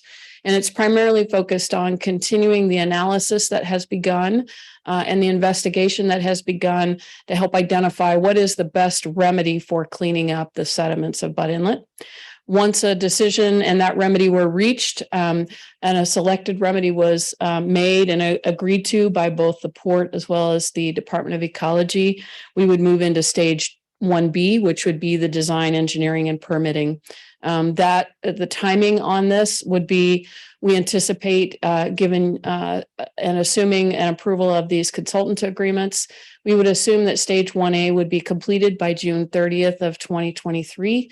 And that before we agree to move forward with stage 1B, we would have funding in place to help with that part of the project. And a decision would be made around July of 2023 to move forward with stage 1B. So similarly, showing timeline here for your consideration, this identifies the costs that we're referring to. So again, stage 1A is the existing remedial action grant. It's shown up in the top left green box. The costs associated with that work also include some of the grant ineligible expenses that you see in the bottom green box. And I will talk a little bit more about that detail in the next couple of slides here. One thing that the commission has asked of staff and the project team is to forecast what it is going to cost for the port in terms of its overall commitment to this project through all of the phases. And we have been working on that task of identifying how we would move forward with that commitment. We've identified 2 primary factors that affect the port's share of the overall costs. Ultimately, the first factor, of course, is the cost of the project over time. And the second factor that affects the port's commitment and the extent of our commitment is the external sources of funding that are available for this project. So our approach to helping with the forecast was to first identify 3 possible forecast scenarios for each of those 2 factors. So we're looking at what's the best case scenario, likely scenario, and the worst case scenario for either cost over time as well as our external funding sources. So important things to keep in mind about these as I flip to the page that has numbers. These are very preliminary, high-level planning cost estimates, and the work that we intend to do through stage 1A and stage 1B, if the commission approves, moving forward with both of those, will help to significantly refine all of these numbers. The other piece of this that I would like to say is that this forecasting really does allow us to target our particular external funding strategies by giving us a number to present to the different funding agencies and partners. So we took a look at the cost over times, and these two factors, the cost over time and the external funding, are affected by a wide variety of things, including most specifically the availability of detailed information. The more information we get over time, the better the quality and the accuracy of the estimates and the forecasts that we make. The cost over time factor that we looked at, in addition to having that additional detailed information, is the things that it can influence that are inflation, the potential for added regulatory requirements or things that we're not yet aware of because we haven't done the full investigation, and just the initial accuracy of the estimates that we're building our current forecasting on. For the external funding factor, the funding eligibility of the different programs, the rationale that we present to our partners and whether or not it makes sense to them. And then, of course, timing of all of these different opportunities. When you're putting together a complex package of funding, timing can often be a significant issue. So our best case scenario cost over time factor uses a percent contingency factor to distinguish between the different scenarios. So the best case scenario is that our estimates are on time and they're correct and they're right on target, and we don't have any contingency factor coming into play. The approximate planning level cost is $129 million for that particular scenario. The likely case scenario, as we factor in, sorry, lost my. Okay, so the likely case scenario in terms of the cost over time would be approximately a 10% contingency factor. So we were close, but not quite. That cost estimate is about $141 million. And then the worst case scenario would be we were way off base. Lots of things have happened between now and when we have to actually do the work, and we were off by 20% in our cost estimates initially, and that's about $153 million. In terms of the forecast for the external funding, again, we had made some assumptions about best case, likely case, and worst case. Best case scenario, we are paying 5% of that best case 0% contingency factor. So approximately 5% of the $129 million would be $6 million, just under $6.5 million. That would be the port's commitment. A likely case, which is based on projections, initial analysis of the external funding sources by our project team, as well as looking at projects like the Port of Everett, would see us, the port actually having to come up with 10% of the likely case cost over time contingency. And I do need to point out that in your packet, I had an error on this slide. The likely case on your far right, there you see a number 4 that's in red, 14,040,000. It says in your packet 12,040,000. So my apologies for that mistake.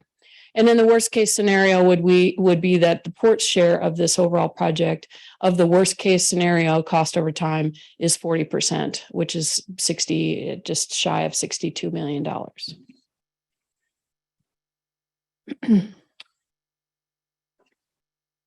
And Matt is still standing or sitting. It's not on his back anyway. So this slide shows the stage 1A project budget, and this shows our existing remedial action grant, both the grant eligible costs as well as the grant ineligible costs. This slide shows what has already been spent. This is a grant agreement that was in place since 2012. Original timeframe for it being completed was 2019. It's been extended 2 different times, only for a timeline extension from Department of Ecology, which generally happens along the biennial year, the biennial budget year, because that's the way they do their funding.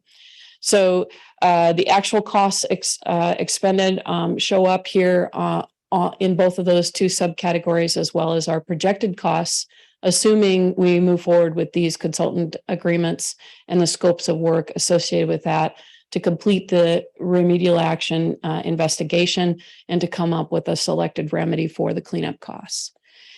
This slide also shows the ecology share. They pay 50% essentially of the grant eligible costs, and the port pays the other 50% of those grant eligible costs. And then we pay 100% of the ineligible costs. And you can see those totals on the table here.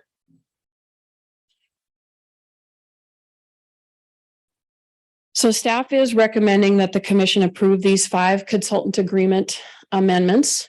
You see on the table here what the initial contract amount was for each of these consulting firms, what the added amount is that we are suggesting in order to be able to complete the stage 1A tasks, the total amount, total not to exceed amount for each of the individual contracts. And then each of these contracts would also have their term amended to extend and be consistent with the timeline for completing stage 1A, which is June 30th of 2023. I'm happy to answer any questions. The next few slides, 5 slides, are actually suggested motions for each of these. And I can walk through them when you're ready and answer questions otherwise. Commissioner Downing, do you have any questions? Yes, thank you. Can you go back, I think 2 slides? Okay, yes. The unusual numbers in the bottom right, best case 5%, likely case 10% for the port share, but then worst case 40%. I don't love that because the way my brain works, you know, you go 5, 10, and 20.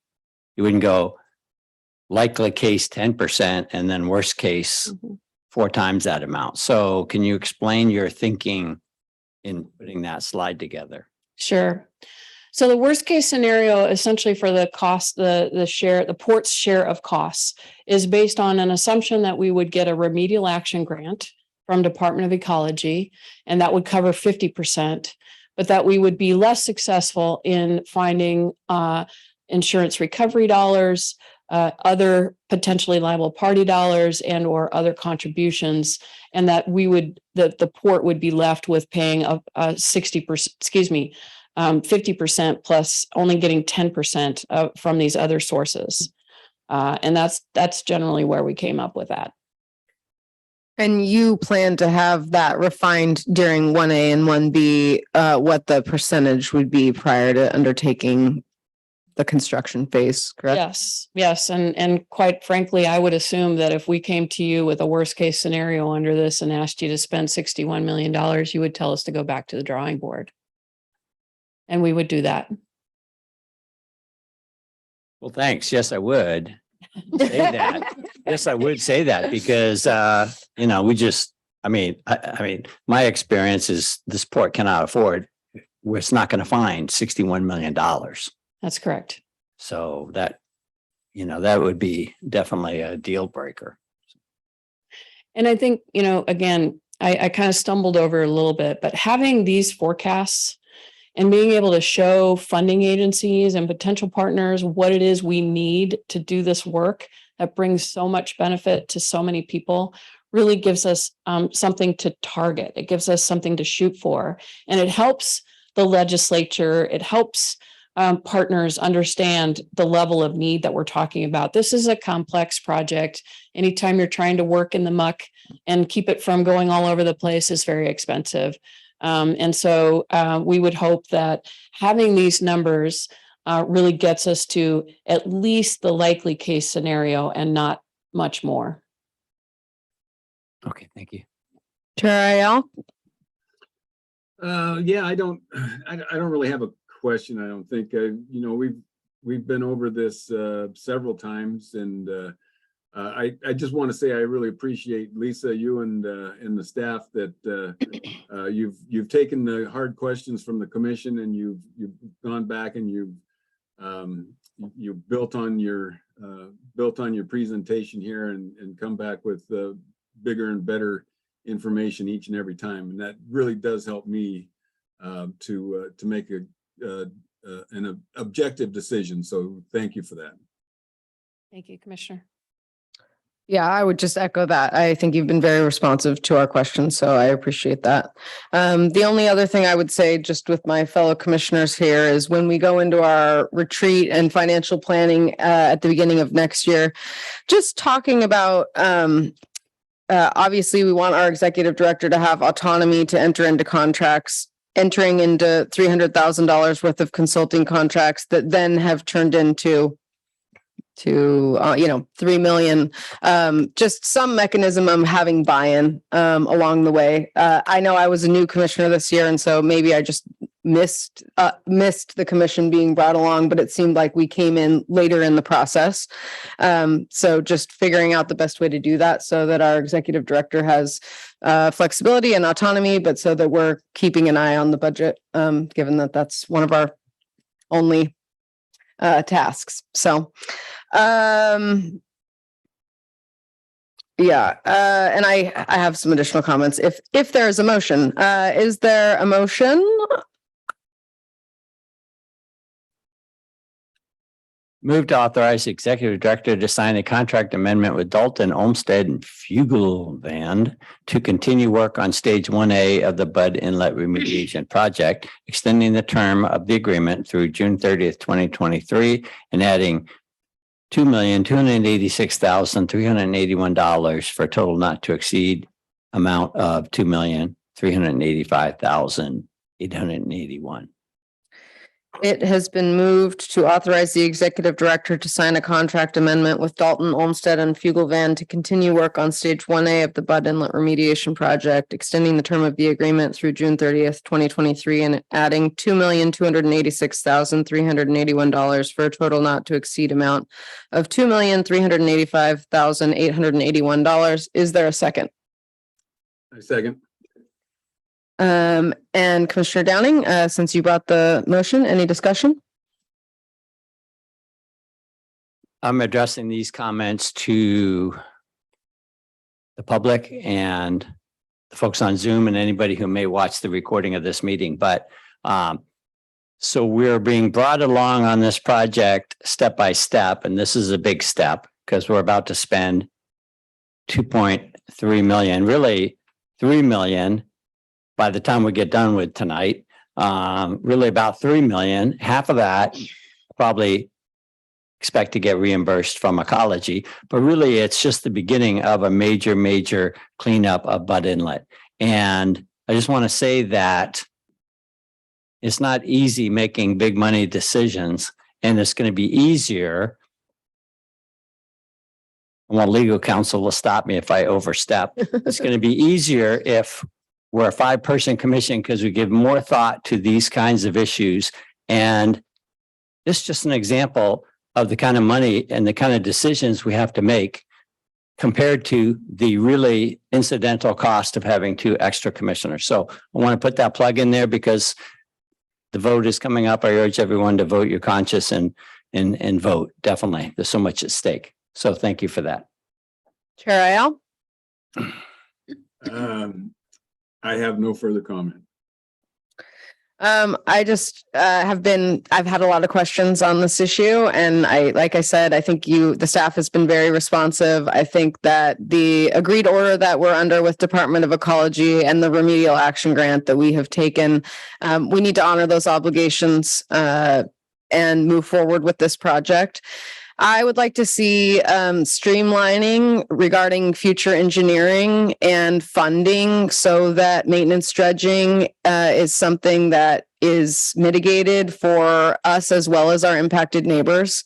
I think that for this plan to work, we have to have a plan that's going to make that feasible for all of the impacted parties, which include Swantown, which include the neighboring marinas and the marine terminal. So I'm hopeful that as this planning goes forward, that can be taken into consideration with the whole, as I think Sam has coined it, or the jetty, or some of these things that are over my head as far as engineering. And just coordinating with all of the impacted parties, which we're already doing, but continuing to do that. I also just want to reiterate that whether it's 6 million or 61 million, the Port of Olympia is still going to have a financial obligation. And for us to achieve these restoration goals, we have to achieve our economic goals. And so for those who are really excited about this project moving forward, as I think all of us are, based on the restoration it's going to do for our water quality, the theme of the night seems to be water. And the indigenous people who lived here before us for thousands of years, prior to us polluting it in a matter of a couple of hundred years. This is an exciting project. And for us to honor our commitments and fulfill our obligations to all of those parties, we have to be able to pay for it. And so I am excited to work with my fellow commissioners to come up with ways that our business lines can create more robust revenue so that we can meet our obligations, because otherwise we will be disappointing all of those partners, ecology, the tribe, the community at large, if we take this on and we can't get it done. So an integral part of the success is our economic viability as a port, which is our mission. So I am fully in support of this, and there's still a lot of unanswered questions, but we have to plunge off the diving board at some point. So any further discussion? So there has been a motion to authorize the executive director to sign a contract amendment with Dalton, Olmsted, and Fuglevan to continue work on stage 1A of the Butt Inlet Remediation Project, extending the term of the agreement through June 30th, 2023, and adding $2,286,381 for a total not to exceed amount of $2,385,881. All those in favor, please signify by saying aye. Aye. Aye. All those opposed? All right, motion carries. Are there any other further motions from the floor? I will move to authorize the executive director to sign a contract amendment with Cascadia Policy Solutions to continue work on stage 1A of the Butt Inlet Remediation Project, extending the term of the agreement through June 30th, 2023, and adding $43,000 for a total not to exceed amount of $93,000. I will promise the public that there's not normally so many motions with so many numbers in them. Second. Okay, there's a motion and a second to move to authorize the executive director to sign a contract amendment with Cascadia Policy Solutions to continue work on stage 1A of the Butt Inlet Remediation Project, extending the term of the agreement through June 30th, 2023, and adding $43,000 for a total not to exceed amount of $93,000. Chair Ayal, you brought the motion. Any discussion? I have no discussion further. Commissioner Downing? I have no discussion. All those in favor, please signify by saying aye. Aye. Aye. All those opposed? Motion carries. Are there any further motions from the floor? I move to authorize the executive director to sign a contract amendment with Cascadia Law Group to continue work on stage 1A of the Butt Inlet Remediation Project, extending the term of the agreement through June 30th, 2023, and adding $22,000 for a total not to exceed amount of $72,000. There is a motion to authorize the executive director to sign a contract amendment with Cascadia Law Group to continue work on stage 1A of the Butt Inlet Remediation Project, extending the term of the agreement through June 30th, 2023, and adding $22,000 for a total not to exceed amount of $72,000. Is there a second? Second. Commissioner Downing, any discussion? No, thank you. I have a question for legal counsel. Do I need to read all of these for public process sake this many times? No, you don't. Okay, so I can skip reading it again. It's You can clear. Skip it, but you certainly can read them if you. want. Okay, but it's clear for the record. Yes. Okay. Chair Ayala, any discussion? No further discussion on this one. All those in favor of the motion as presented, which I will not read again. Aye. Aye. Okay, motion, yeah, all those opposed, motion carries. Are there any further motions from the floor? Two more. I move to authorize Executive Director to sign a contract amendment with Gemini Environmental to conduct work on the Stage 1A of the Bud Inlet Remediation Project, extending the term of the agreement through June 30th, 2023, and adding $88,000 for a total not to exceed amount of $138,000. There is a motion which is up on the screen. Is there a second? I second the motion. Any discussion, Chair Al? No discussion. Commissioner Downing? No discussion. Call for a vote. All those in favor of the motion as presented, please signify by saying aye. Aye. Aye. All those opposed, motion carries. Are there any additional motions from the floor? Well, I will move to authorize the executive director to sign a contract amendment with Lund Faucet to continue work on Stage 1A of the Bud Inlet Remediation Project, extending the term of the agreement through June 30th, 2023, and adding $96,000 for a total not to exceed amount of $146,000. Is there a second to the motion as presented? Second. Any discussion? Commissioner Downing? Chair Al? Nope. No. So this is the last motion. So Lisa, we're excited about the work your team's going to do and coming back to us with further clarification as to how we're gonna get this done. So call for the vote. All those in favor, please signify by saying aye. Aye. Aye. Aye. All those opposed, motion carries. Thank you. Woo-hoo! Right. Okay. We already did our action other, so we're going to move on to our advisory calendar. The one and only Matt Peach, budget presentation, operating budget, capital investment plan, and tax levy. Thank you for joining us, Matt. Good evening, Commissioners. Matt Peach, Finance Director, Port of Olympia. Tonight's agenda, we'll be reviewing our upcoming schedule, informing the Commission of our 2023 budget assumptions, reviewing our capital investment plan, presenting the 2023 operating budget overview, including operating budget from businesses, our tax levy and non-operations, and finally answering any questions or comments. To date, this will be our 5th presentation on the 2023 budget, all working towards our final adoption on November 28th. We have a scheduled work session October 31st for additional discussion regarding our 2023 budget. On November 14th, we'll be conducting our public hearing, reviewing the draft 2023 operating budget, capital investment plan, and tax levy, leading to the adoption on November 28th. If needed, we will have additional opportunities to discuss and review the budget on November 7th and 21st, should there be a desire to do so. Reviewing our 2023 budget assumptions, revenues increased just under 11%.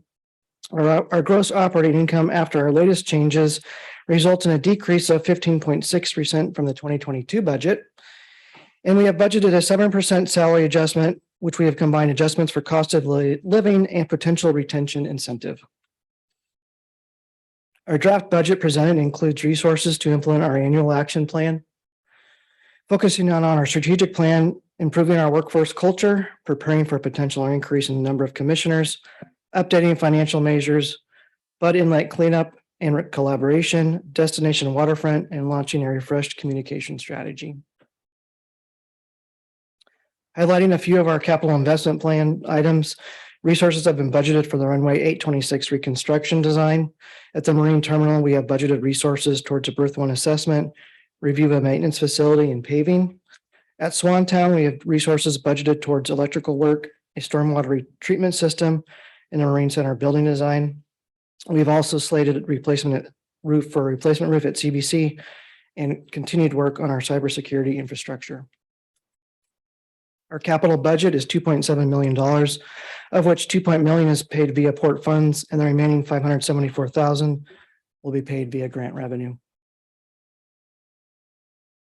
Reviewing our statutory budget, our projected beginning cash is 16.37 million. Funds generated from operations of 1.9 million. Tax levy revenues of 7.6 million. And other net cash outlays of 3.8 million. Capital investment and debt service of 6.8 million, resulting in ending projected cash balance of 15.3 million. Further review of our $15.3 million ending cash balance includes 6.9 million of reserved cash and 8.4 million of working capital. Reviewing our forecasted results from operations, we have a contribution margin from the airport of 1.7 million, 1.2 million at Swantown Marina, 1.5 million at the marine terminal, and 638,000 at our properties business unit. Layering and administrative costs of 3 million allocated each of the business units results in operating income at the airport of 841,000, 370,000, 75,000 at Swantown Marina, 574,000 at the marine terminal, and 98,000 at the properties business unit. Lastly, adding depreciation results in losses at the airport of 122,000, Swantown of 278,000, 1.2 million at the marine terminal, and 260,000 at our properties unit. And just as we discussed previously, we have income before depreciation of 1.9 million. And you can see how that compares to the 2022 budget of 2.2 million, excuse me. As we move forward over the next several meetings, the 2022 projected number will reflect the third quarter results, operating results, which they currently do not. And I will point out that these slides with these graphs are represent for purposes of comparison year over year. I don't really have a lot to add or commentary to add each of these slides, but each business unit will have this particular graph representation. Moving through the business unit budgets, Warren mentioned at previous presentations that revenues are down slightly due to the airport master plan nearing completion and the decrease in grant revenues as a result. This is also why the operating expenses are decreasing. Maintenance expenses are increasing due to a focus on road repair, repainting the airport retail center, and New Market Road and parking lot repairs. As mentioned, the graph for purposes of historical context. At Swantown, we have a revenue increases of 12% with corresponding operating and maintenance costs increasing by 13% and 6% respectively. Net income before depreciation of 375,000. A few of the initiatives at Swantown include asset assessment and general maintenance, along with long-term project planning.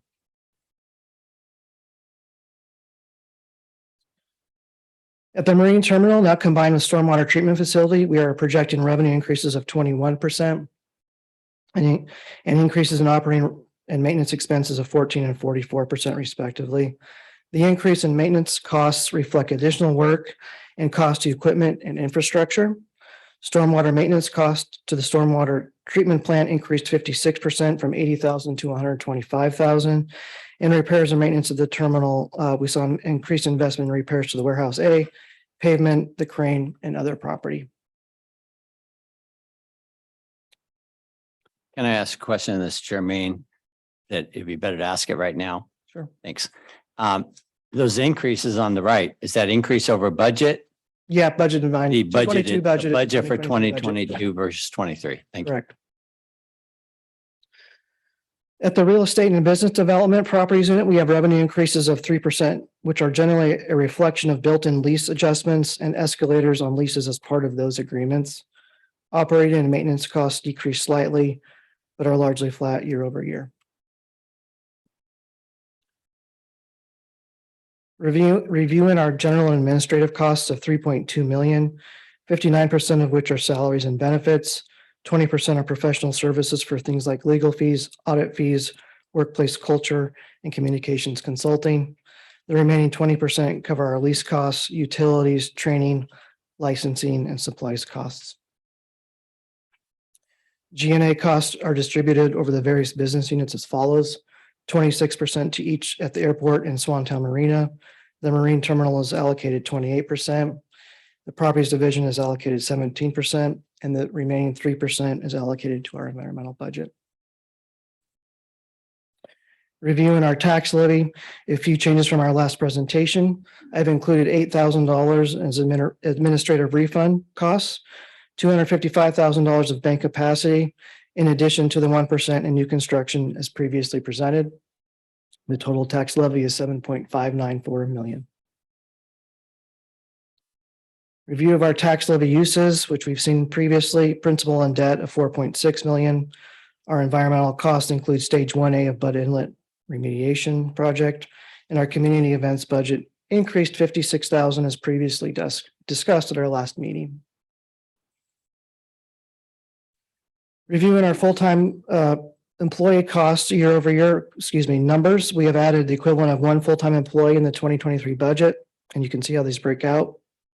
I'll also point out that the staffing and benefit costs are reflected on our operating budget. Some of these costs will be moved to our capital projects budgets and costs based on time spent on the projects and what projects we move forward on. Our next steps include our next week's meeting on October 31st at 2:30 and our public hearing on November 14th at 5:30. And that was super quick, but if you have any questions or comments. Commissioner Downing. Can you go back to slide 23, please? Sure.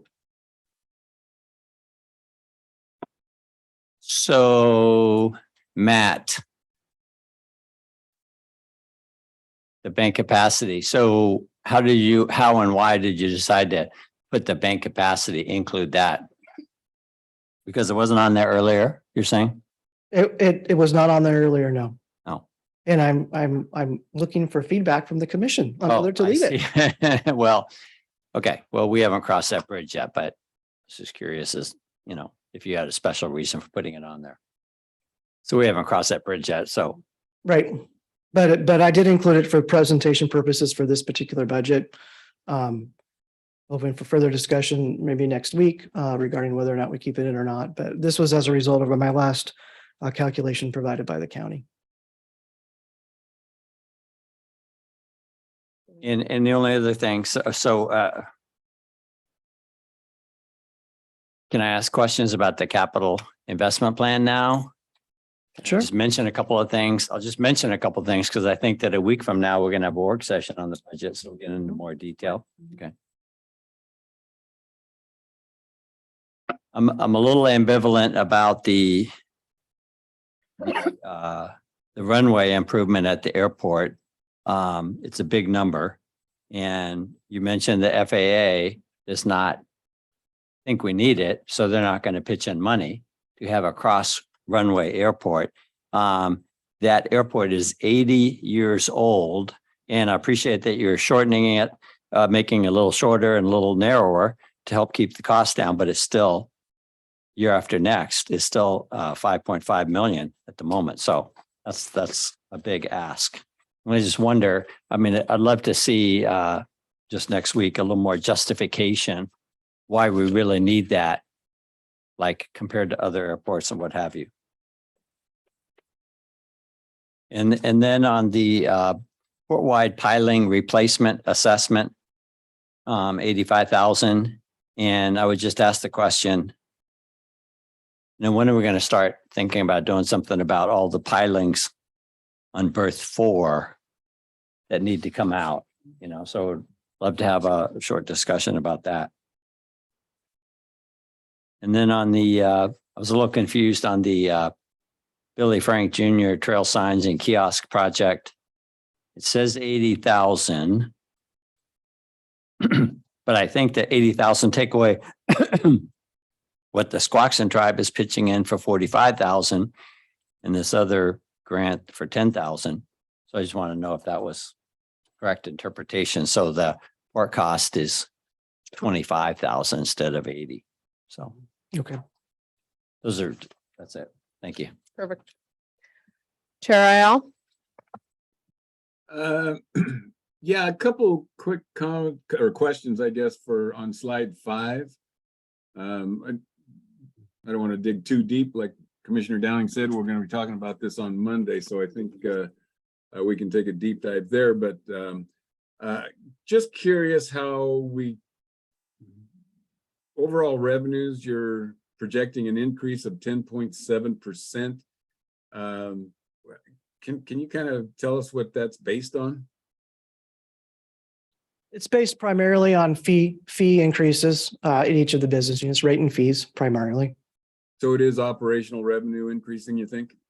That's correct. Yep. Yeah, and that would be across the board at the marine terminal, marinas, property and airport? Right. And actually the revenues at the airport decreased because of the master right, plan being right. complete. So less That's grant right. income. Yep. Okay. And then the other thing on the staffing, the 7% salary, 7% for salary adjustment. And then you've got one additional full-time employee. So the full-time employee doesn't actually create that 7% increase. It's an actual salary adjustment. That's correct. That's Yeah, correct. Okay. All right. That was my only questions. Thank you. My only comment is just whether we're being overly optimistic about our performance based on inflation, increase in costs, recession, et cetera. So I will defer to our business line directors who have given us their projections and just weigh in with my own personal opinion that I think we're probably going to have to sharpen the pencil somewhere along the way, given that costs continue to go up and the economy seems to be cooling. And then I just look forward to further discussion with my fellow commissioners about the use of the tax levy and whether it's how we're underwriting our debt and whether we're doing that within our business lines or just additional conversation about how we want to see that so that we can get a better sense of how our business lines are performing. But that will come later. And Matt has spent hours with me, helping me understand and dig deeply into the budget. So I really appreciate that, Matt. Again, you've also been very responsive and transparent. So thank you. That helps us to make good decisions. Anything else, commissioners? Nothing from Thank you, Matt. No, nice work. Yeah. Thank you very much, Matt. Yeah. Thanks, Matt.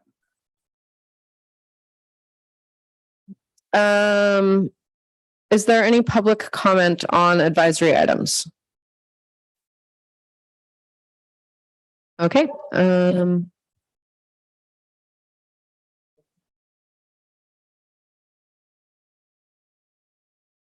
Perfect. You did, Deb.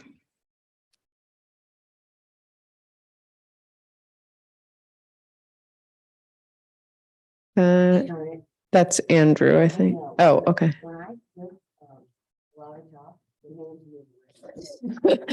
We are trying to elevate Dennis. No, okay, Dennis Langens, we've got you. And it looks like you've unmuted. Thanks for joining us. You have 3 minutes. Okay, it's past my bedtime. I know. Thanks for hanging in there. So I'll try to keep it brief. I sent you a briefing about public accountability.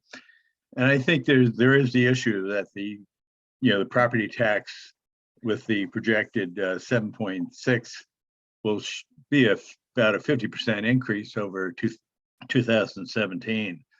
So I've been kind of a broken record. I think that we really need to have that earnings loss before tax levy to get a clear picture by unit and overall what's going on.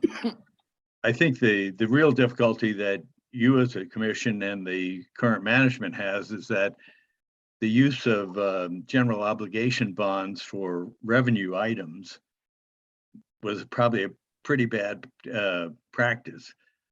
For instance, like the crane probably would have never gotten a revenue bond because it didn't have any flow of income. But that there should have been a statement saying, well, hey, maybe we shouldn't do this thing if we couldn't get a revenue bond on the thing. I think we're going to be looking at some pretty sizable general obligation bonds with the remediation, and that's a very appropriate use, I think, of general obligation bonds. But there are some big numbers out there, and I don't know what it will eventually boil down to. But it just seems to me that what was put together, that format that I've been pushing so much ad nauseum, I think really is a good form. And it gives the commission an overview and it gives the public a view. And, again, it's difficult because, there's so much put into that tax levy from really bad investments. And, you can't get out of them. But I think going forward, I'd be very reluctant to use a general obligation bond other than something like remediation projects. If it's a revenue generating thing, I think it should be underwritten as if it were going to be done by a revenue bond, not a general obligation bond. And with that, I'll say good night. Good night, Dennis. Thank Night, you Dennis. for hanging in there. Any additional comment on Zoom on our advisory calendar? Thanks again, everybody, for your public comments tonight. It makes a big difference. Commissioner reports. Chair Ayal, why don't we start with you? I realize I've been biased towards my commissioner right to the right of me tonight. So, Well, I know he commands a big attention, so I understand that. He's got a lot of good stuff to say. So I will just I don't really have a lot to report. I kind of want to apologize that I haven't been in person for a few weeks now. It seems like weeks, and I guess it has been about 3 weeks, and I miss being there. I miss being there to hear the public comment, and we had such a great turnout tonight. It's been really disappointing to have to sit here in my office at home with my dog snoring behind me and missing all the great public comment. So don't have a lot to report. Just want to say that I do appreciate all the public comment tonight. I think people came with their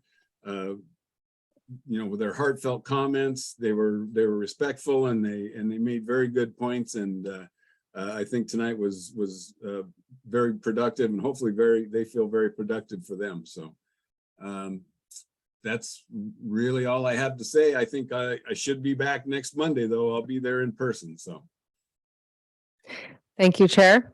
Commissioner Downing.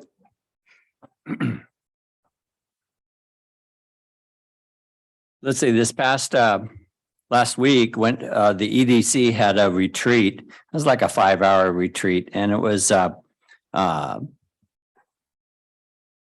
Ma was the facilitator, and it was kind of in 3 sections. First, you did the introductions and got to know the people there, and then we had a couple of students come in from SPSCC, and it was just a really interesting dialogue with them about how they felt about Thurston County and what their plans, their hopes and dreams for the future were. And I really think, and that was like the jumping off place for this interactive exercise we did to try to figure out, some of the important initiatives that EDC should be following up on.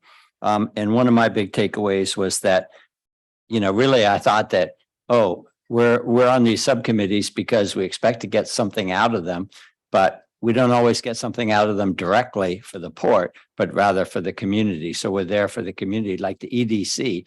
We don't get, I think we pay $25,000 a year to support the EDC and be on the board of directors. But really, the EDC is working for the community, and we're trying to get together and talk about things that facilitate community economic development. And that brings people and lifts the population. And my other big takeaway was that there's 2 things that people want. It's not just one thing. They don't just want a job, and they don't just want economic development, but they also want livability. They want a place that, because in today's society, it's more fluid, it's not so regimented, and people make decisions based on their emotions and their feelings. And so we need to offer Thurston County as a place that covers the livability aspect. It's kind of like what we talked about tonight with all the airport people, is that, we want to ensure that Thurston County stays livable. And one of the things that makes Thurston County great is that balance between urban and rural. And so that was a big takeaway for me. So I just want to say, you know, I was appreciating being on the EDC board this year, and you know, it was a good session, and I think we got some good things out of it. My comments tie in with my fellow commissioners. Bob, please come back. We miss you. There was a lot of motions today. It would have been good to have you, but we're glad you're here on Zoom and feeling good. And then to the coordinated effort line of thinking that Commissioner Downing was talking about, the TRPC Transportation Commission is one I sit on and has a similar approach to just addressing the community's needs as a whole. And I think we can be so much more effective when we come together with other stakeholders. I want to thank Executive Director Sam Givney for addressing the response to public comment. I had mentioned in the last commission meeting that I wanted to figure out a way for us to respond to public comment since we removed commissioner response to public comment. Sam is now, apparently we already had an inquiry log that we used for written comments, but now we'll be logging the responses to verbal comments as well. So I think that'll go a long way to our trust building and transparency and interfacing with the public so that you know that we are hearing you.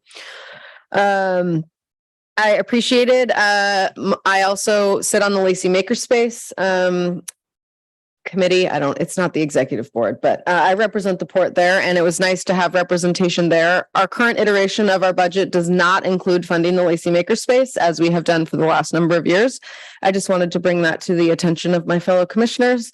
I personally think that it is a great partnership from an economic development perspective, from a community good perspective, and they have gotten significant funding around capital projects, but that doesn't keep the doors open. And the work that they are doing is really impressive, and we can talk more about that later. But and it's Diwali today. So for our Hindu and Sikh friends, Diwali is a really cool Hindu festival, and it is the spiritual victory of light over darkness, good over evil, and knowledge over ignorance. And I just love that. It's a multi-day festival.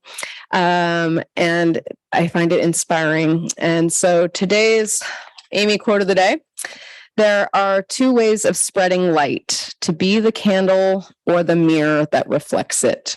Edith Wharton. So I think that as people that are governing, we hope to continue to be the mirror that reflects the light from all of you. So other business, any other business?